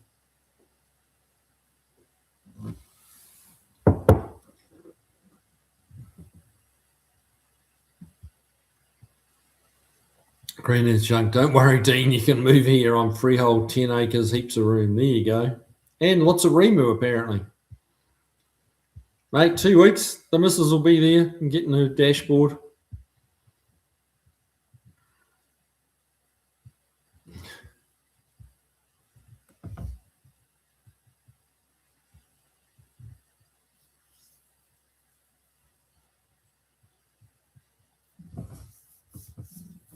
Okay, Jeff Hutchins. Will Lambert. Will Lambert. Okay, I wouldn't have got that. All right. Huh. Interesting. Max level 619. I've never saved a whale, but I've woken up next to one. Yeah, that's kind of where I was going with that. Boston gas, $2.79 a gallon. That's cheap, man. That's cheap. That has to be some of the cheapest in the country, I would think.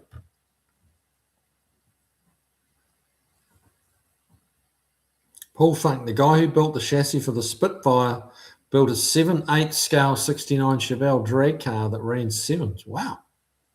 That's trucking. How on earth would you build a 7/8 scale 60? Well, fiberglass body. Was it a fiberglass body? I'm assuming.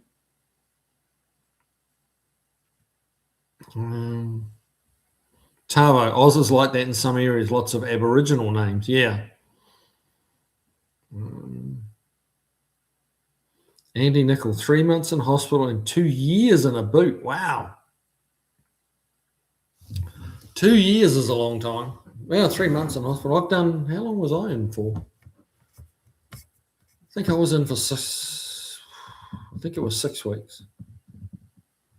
Well, that might have been including, like a week and a half in a rehab facility.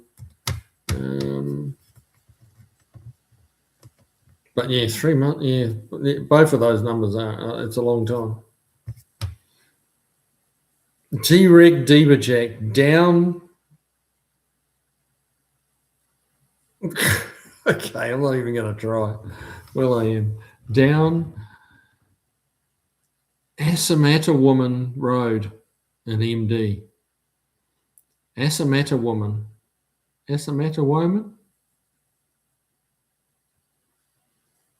Dean Stevenson, like, where is Wally? Yeah. Andy Nickel, but I got a lot of money. Oh, well, it usually costs you a lot of money to be in hospital that long, but you got a lot of money. Oh, well, good for you, man.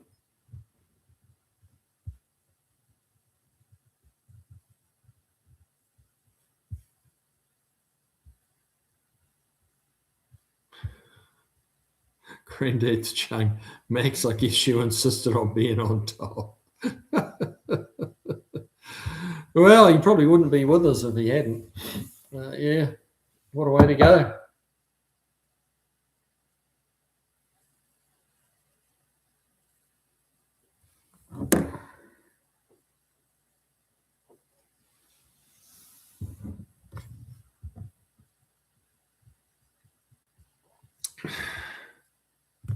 I got it. Oh, look at that. D-Rec Divajack. I got it.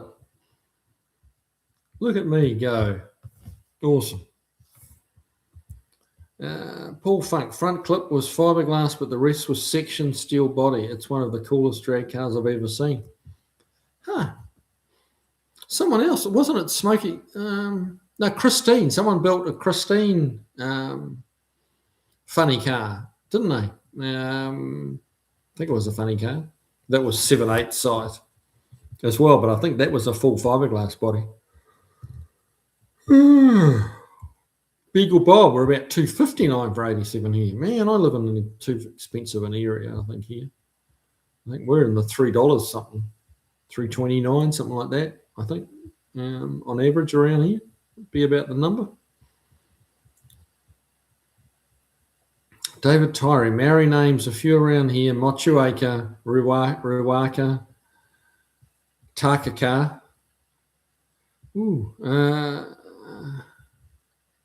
Tahuna Nui. Tahuna, I think I'm saying that right. Tahuna Nui. Tapawera. Natamoti. Wow. Yeah, there's some tough ones. Yeah, I mean, and I've got a few ideas on the Maori pronunciations.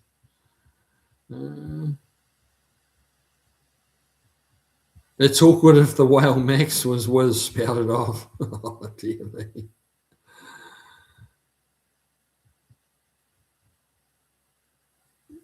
Oh, okay. Little Natatamoti spelling correction there. Paul Funk, black with a yellow Yenko stripe. Cool.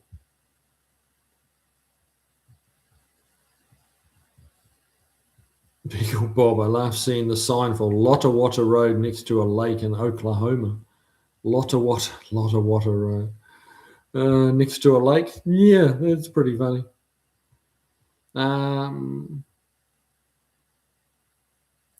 D-Rec, Smokey Yannick famously built with 7/8 NASCAR cheat. Yes, he did. Yeah. David Tyree, I pronounced him correctly. Well, that wasn't bad. It was a little bit of a struggle, but I got there. Barry Cooter, Waikika. Yeah, that's a very infamous one in New Zealand, isn't it? It's not spelt quite like that, but that's the way it's pronounced. Chris Freemus, I'll throw one out there for you. Ooh, Skenetal.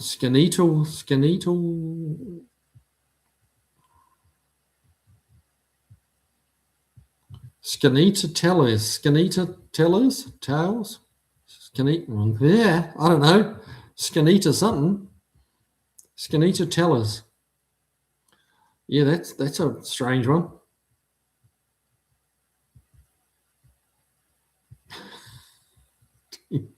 Oh, Dean Stevenson. That's not very PC. We have English Maori names here too. Waka Whitey and Wingatui. And then you got the Pacific Islander ones like Tulongalofa. Too full of feces.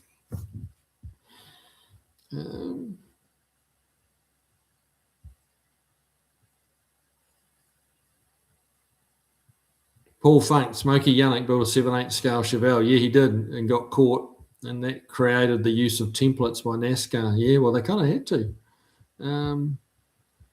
Yeah, he caught them napping a few times, didn't he? Dean Stevenson and the Gore Clinton Highway. Yeah, there you go. Crazy, isn't it? Jeff Hutkins. Yep, 7/8 NASCARs were a thing. Never legal, but a thing. Chris Freemus is Skinny Atlas.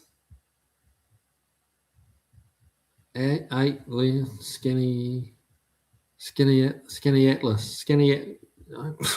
I would not have guessed that. Skinny Atlas. That's funny. Dean Stevenson and the new Kia, the Kia Kaha. Kia Kaha. D-Rig Divajack. Schenectady is in upstate New York. Wow. Jeff Hutchins, Dodd used to tell their factory-sponsored drag car drivers not to park too close to a stock car. People would start noticing all the differences. Oh, yeah, I'll bet.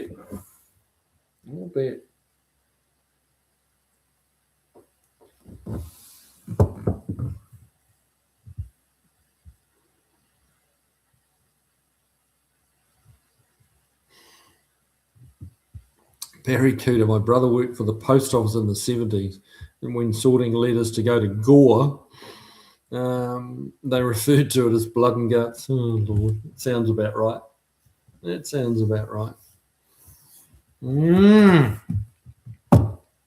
So we have a slight pause in the comments. So what's going on at the shop? Working on this Pontiac Fiero, which is giving me grief, which probably should have seen that coming. But we'll get there. Does not want to run, but we'll figure it out. I've got Dr. Art kind of chipping in with a few ideas, and another buddy of mine who was actually working on Pontiac Fieros when they were brand new. So yeah, between the amongst the brains trust, I think we'll get it figured out. So there's that. What else is going on? Been doing a little bit of work on Large Marge, rebuilding her spare wheel or spare tyre cover, which makes up a good chunk of the right-hand lower rear quarter behind the wheel arch. Is the back wheel actually goes up from the outside up underneath. You take like a fender skirt off, but it's not, the fender skirt's not over the wheel arch opening, it's behind the wheel arch, and it just open, this big panel pops out and the spare wheel gets pushed up in there so that you don't have to even get into the back of the car to get the spare wheel out. But it's very rusty. So I was thinking I could just repair the outside of it, but I was wrong. I need to repair the inside and the outside. So watch out for that video coming up. That took a bit of sheet metal shaping to get that one sorted out, and I'm 2/3 of the way through that little job, which I thought was, that's an afternoon's job. I thought, well, that was wrong. It was, sort of triple that as the reality of it. But yeah, when I dug right into it, it was a lot rustier than it when I first glanced at it. But hey, it's the way rust is. It's always worse than it looks. So there's that going on. Just catching up on other projects and the long-term projects, just chipping away at them. And yeah.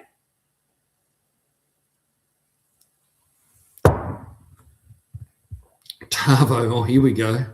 We got some Aboriginal ones. Oh, Kununurra, Mikathara, Nolamara, Panawanika, Mirrabooka, Goondawindi. I've heard of Goondawindi, believe it or not. I actually have. Goondawindi. Don't ask me where or how, but I've heard of Goondawindi before. Goondawindi.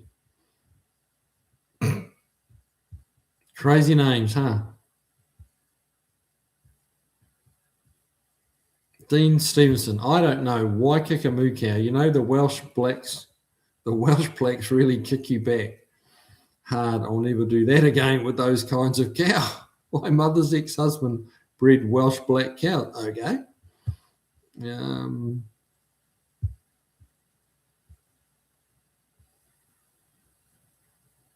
The Welsh black really kick you back.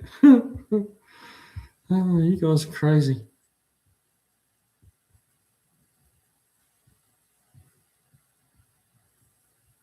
Dean Stevenson, none look like him. Barry Cooter, Tom Jones and Richard Burton are my favourite Welshmen. Tom Jones, I like his music. He's got some good music. And he can still sing too, that guy. Dean Stevenson and Danny Boy. Well, of course, Danny Boy.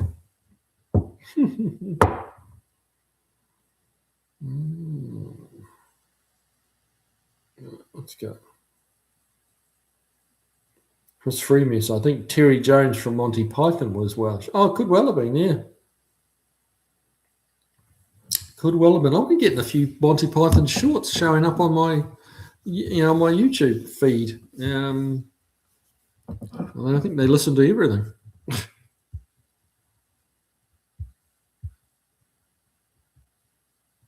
G-Rec Diva Jack, looking forward to spring. DC hasn't been frozen like this in a long time. Pleasant dreams and peace to you all. Well, thanks for joining us, D-Rec. Always good to have you here. And thanks for dropping by.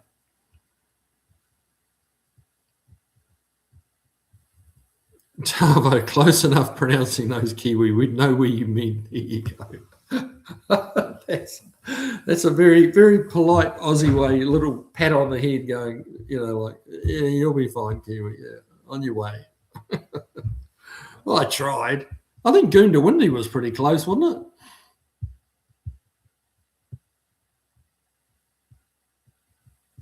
Barry Cooter, I used to work with a Welsh guy. He was okay, but a bit irritating. Well, we all worked with one of them, haven't we? Regardless of where they're from. So yeah, that's one thing.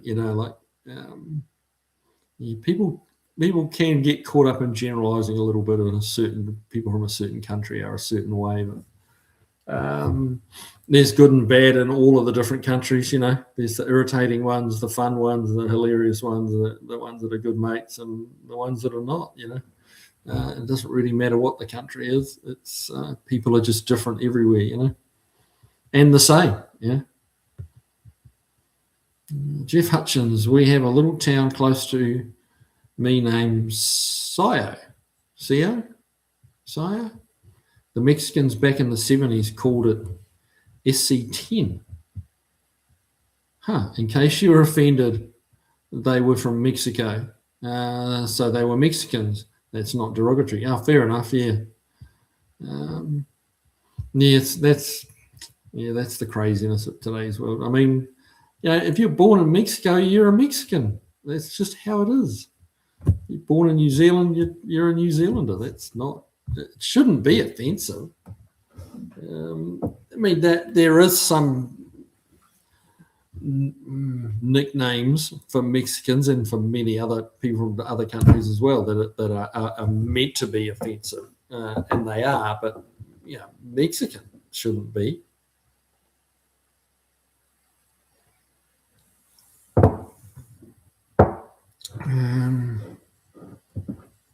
Beagle Bob, is paint the next step for Old Blue? The next step for Old Blue. Yeah, probably should be, realistically, because I've got a little bit too much, black, that electro coating, and the weather is going to get to it because it does get parked in the garage at night, but it sits out in the sun all day, and the sun's coming, and the sun will bake it, and it'll powder it. So and it's already weathering a reasonable amount, but I've just got too many cars in there in the shop at the moment to be able to get it in and get some primer on it, but yeah, realistically, paint should be next. I've got a little bit of work to do on the passenger's door. It's got a bit of a scrape along the bottom of it, a little rust hole. I've got to kind of take care of that. A couple of nicks on the hood and stuff like that. But yeah, possibly just getting it in an epoxy primer, just a flat black, epoxy primer might be a pretty smart thing to do, because that EDP coating is not gonna. I don't think it'll last all of summer before it's we actually start to get some surface rust starting to appear. So yeah, but it's on the list. It's on the list.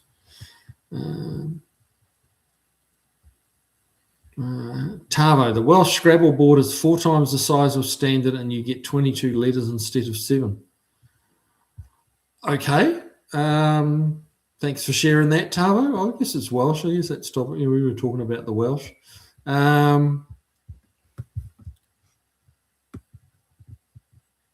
Welsh. Well, yeah. I mean, is it done in the Welsh language? Because that's a hell of a language, the Welsh language.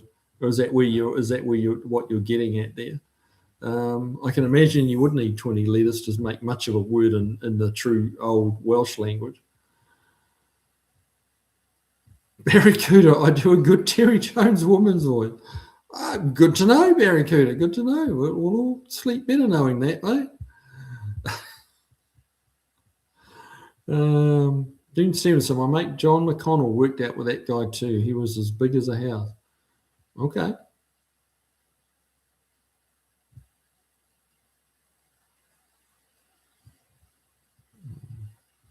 Dean Stevenson, some humour is just too fast, sir. Tavo, Mexicans are from the south of the New South Wales border. Okay. David Torrey, if you're born in New Zealand, you're a Kiwi. Absolutely. The great thing about Kiwi is that's not in any way derogatory at all. Yeah, if you yell Kiwi across the room, you'll be, in New Zealand, a lot of people will turn around and they'll, no, nothing at all offensive about, the name Kiwi at all. It was kind of cool coming here and getting the nickname, because you can't, nobody in New Zealand, living in New Zealand, has the nickname Kiwi. Because if you yelled that out, half the room would turn around. So, because we're all Kiwis, but here it's kind of cool being nicknamed Kiwi, and I know a few other Kiwis around America that are just known as Kiwi. So yeah, that's pretty cool. I like it.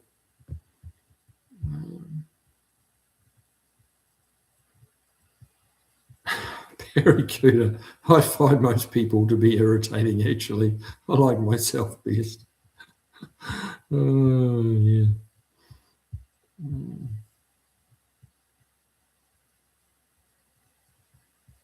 Chris Freeman, so we joke around a bit in these chats, but it's always fun chatting with you folks from around the world. Yeah, I agree with that sentiment 100%, Chris. Yeah, it's it's certainly not to be taken too seriously. We're just having a bit of fun for the,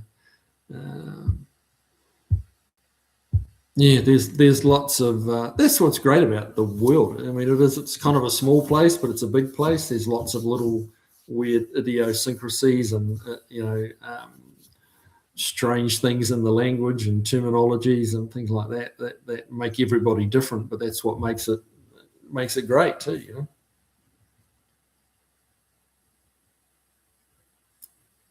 That's it. I'm out of bib. That stuff went down too well, Beagle.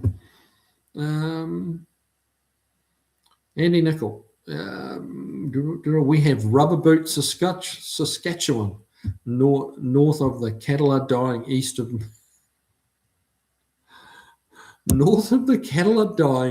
Moose Jaw. Sarah, no, come on now. Vol flies in the house. He showed up at the death. 6 minutes to go. And what's he doing? Clings to the computer and pokes at AI with a stick, as you should. Yes. Probably smash it with a baseball bat, I think. Andy Nickel, only one of those is a real name. Yes. It's Moose Jaw. I know. Yeah, I know.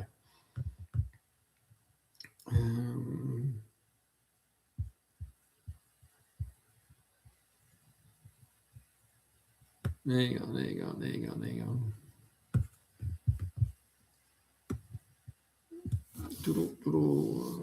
Now what have we got? End of time. The GT40P heads will have 4 bars on the front of each one. 4 bars. Okay.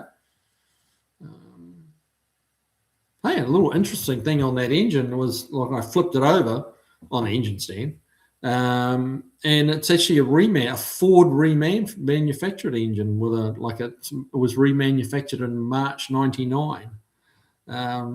So yeah, I'm not sure whether it's been overboard already or not. Hopefully not, or at least if it did have an overboard, it's a very a 10 or a 20, and we just maybe need to go to 30, something like that.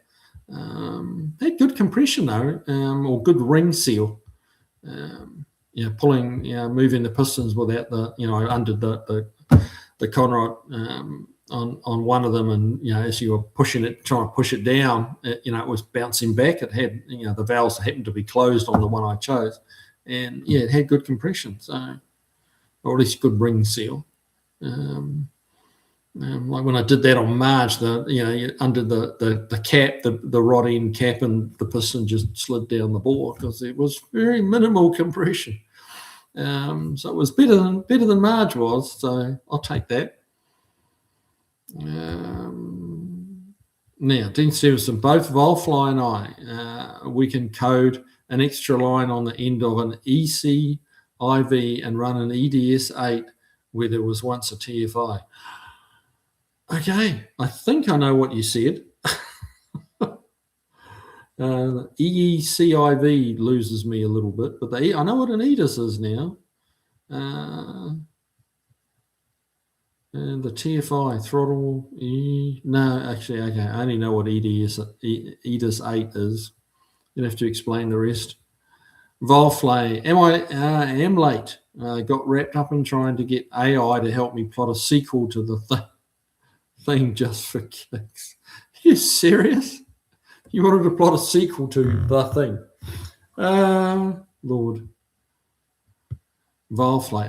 EDIS 8. Yeah, see, you missed out, Volfly. We were I got enlightened about what EDIS 8 is earlier in this chat. So, I'd learned something every chat.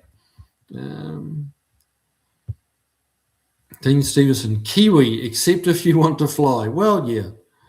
Volfly, AI is like trying to aim a laser whilst riding a horse, lots of deviations.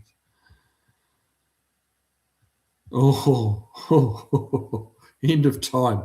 Are Mexicans from the 51st state asking from Canada? Oh, yeah, well, Canadian and America are kind of butting heads over that bridge, aren't they? Yes.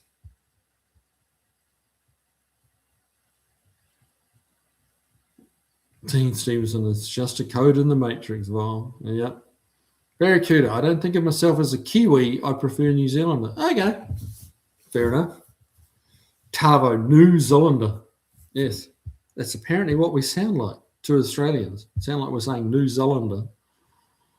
We do. Yeah, I think it's funny now, being here for so long, being in the States for so long, that I really hear the New Zealand accent now. When you live and raised in New Zealand, same in America. Americans don't hear their own accent.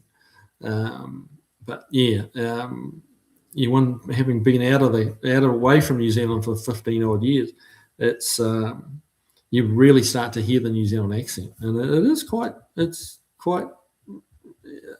strong.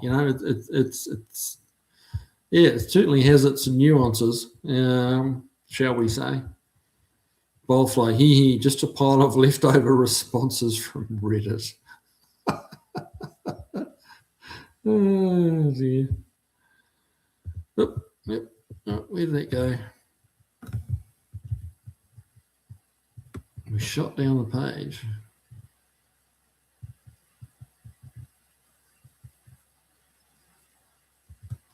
Chris Freeman, is there an actual derogatory name for somebody from New Zealand? Actually, I don't think there is. That's a good question. I mean, the closest you get is somebody saying fucking Kiwi. But yeah, no, there isn't really. Not that I'm aware of. I mean, it could well be, but not that I'm aware of. Barry Cooter may chime in on that one. Barry Cooter, what about something to do with cars, for goodness sake? Yeah, these, we started well. We started well talking about cars. Beagle Bob, technically not bourbon. Well, true. More similar to Scotch and American single malt. It's good though. I like it. Dean Stevenson, yeah. Driveway of Misfits. South Pacific Bombs.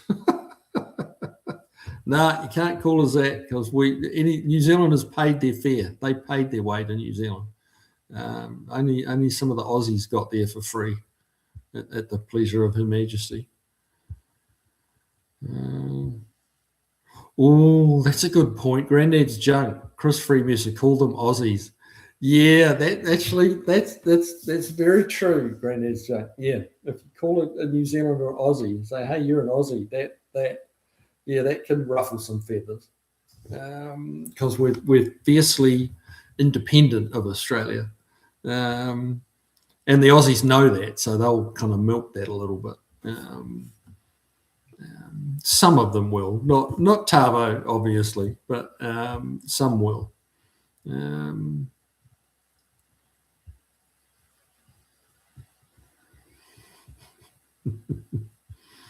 Jeff Hutchins, my grandfather hired some Japanese workers to cut some scrap iron after World War II. They actually used hacksaws.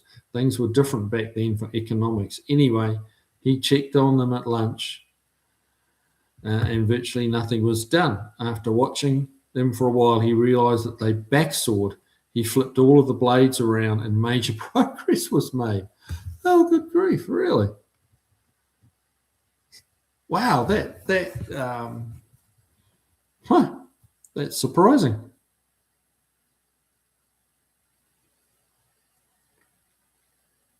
Yeah, what else? What do we skip there? Leave us West Islanders out of it.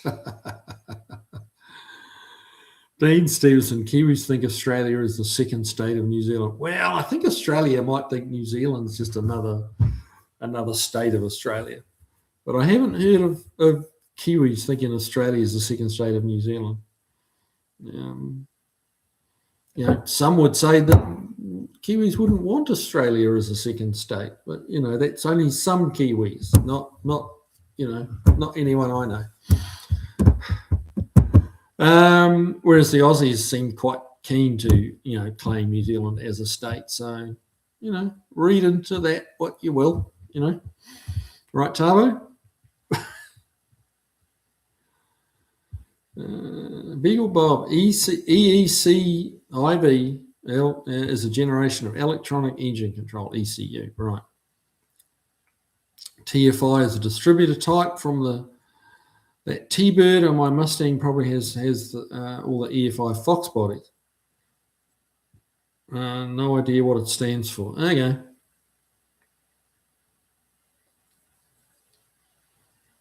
Granddad's joke. They keep pinching our stuff. Pavlova, far lap. The list goes on. Yeah. What are they? Far lap. What else have they pinched? Keith Urban. Quite a few Kiwis have been claimed as Aussies. Even Split Ends, I think, were claimed as Aussies for a while. Dean Stevenson, Kiwi. Yeah, you've got the right letters, just a few extra ones in there.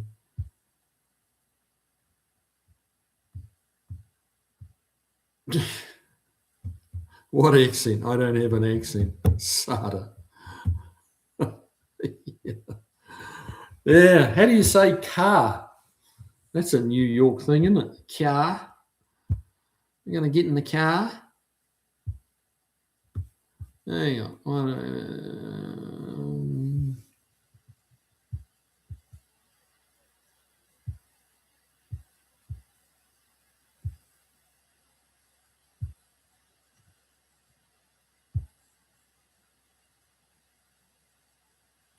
Yeah, we've gone overtime. Yeah. Tavo, Kiwi, you sound more like from a New Zealand family and raised on the mainland. You think? I think my accent's definitely changed.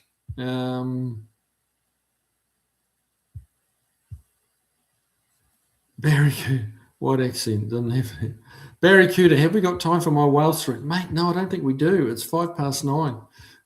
We might have to put a hold on that till next Tuesday.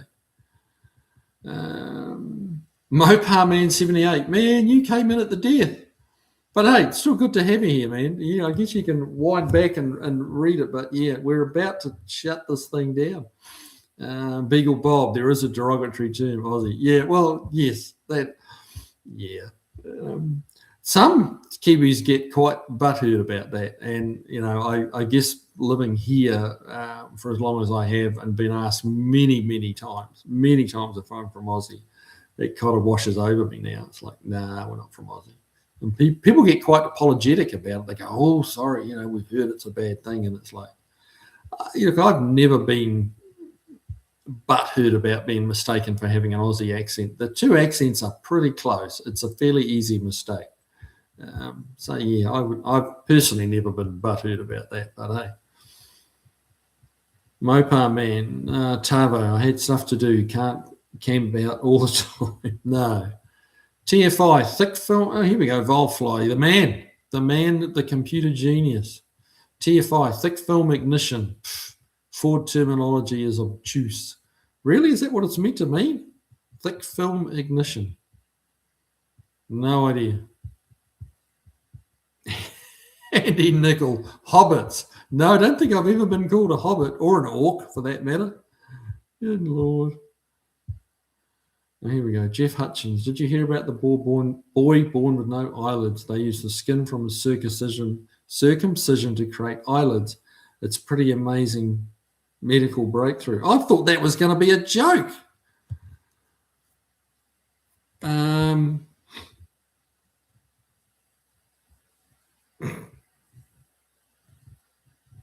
Good Lord. No, I've not heard of that. I really thought that was going to be a joke when I started reading that.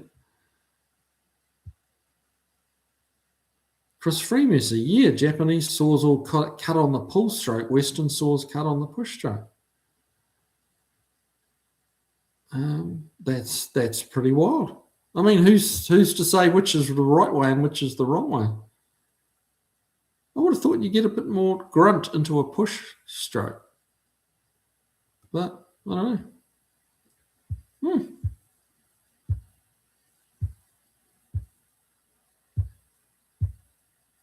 Patrick, KC9. Good to have you here, man. Thanks for joining in.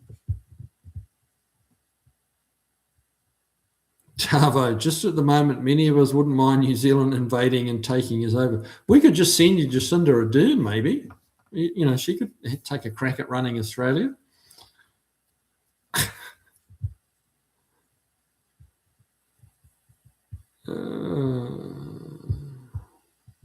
Rebecca Gibney. Yeah, they stole her too, didn't they? She's a cutie. Hang on. They didn't steal Fred Dagg, did they? Good Lord. He's as Kiwi as there is nothing more Kiwi than Fred Dagg. If you guys ever get the chance, you should go YouTubing for Fred Dagg. If you want to see a bit of Kiwiana. End of time. What about Pommy or Bluey? Bluey, I'm not sure about. Pommy, it relates to English, so not Kiwi. So Jenny Morris. Yep. She's pretty hot too. Anyway. Barry Cooter, the hedgehog story is shorter.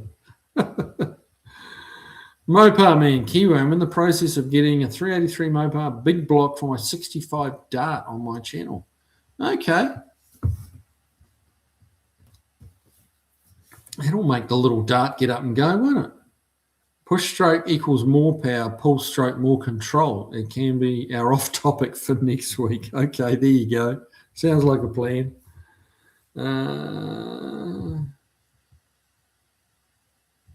Dean Stevenson, Jacinda is in Massachusetts. The USA can have it. I had no idea she was over here.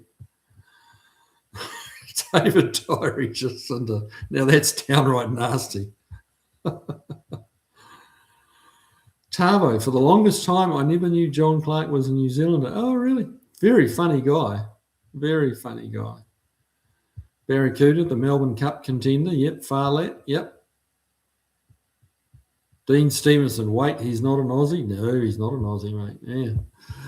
All right, fellas. Well, it's 9:10, so as much fun as it's been, I'm going to bed. It's been a long day, and yeah, so I'm about ready for that. So yeah, I'm out. So thanks everyone for joining in. thanks for all the likes. We got lots of likes tonight. So, yeah. Thanks very much. And I will see you same time, same channel next Tuesday, 7 o'clock. Make sure you're there. All right, guys. Have a good one. You guys go and work on some cars, all right? Take it easy.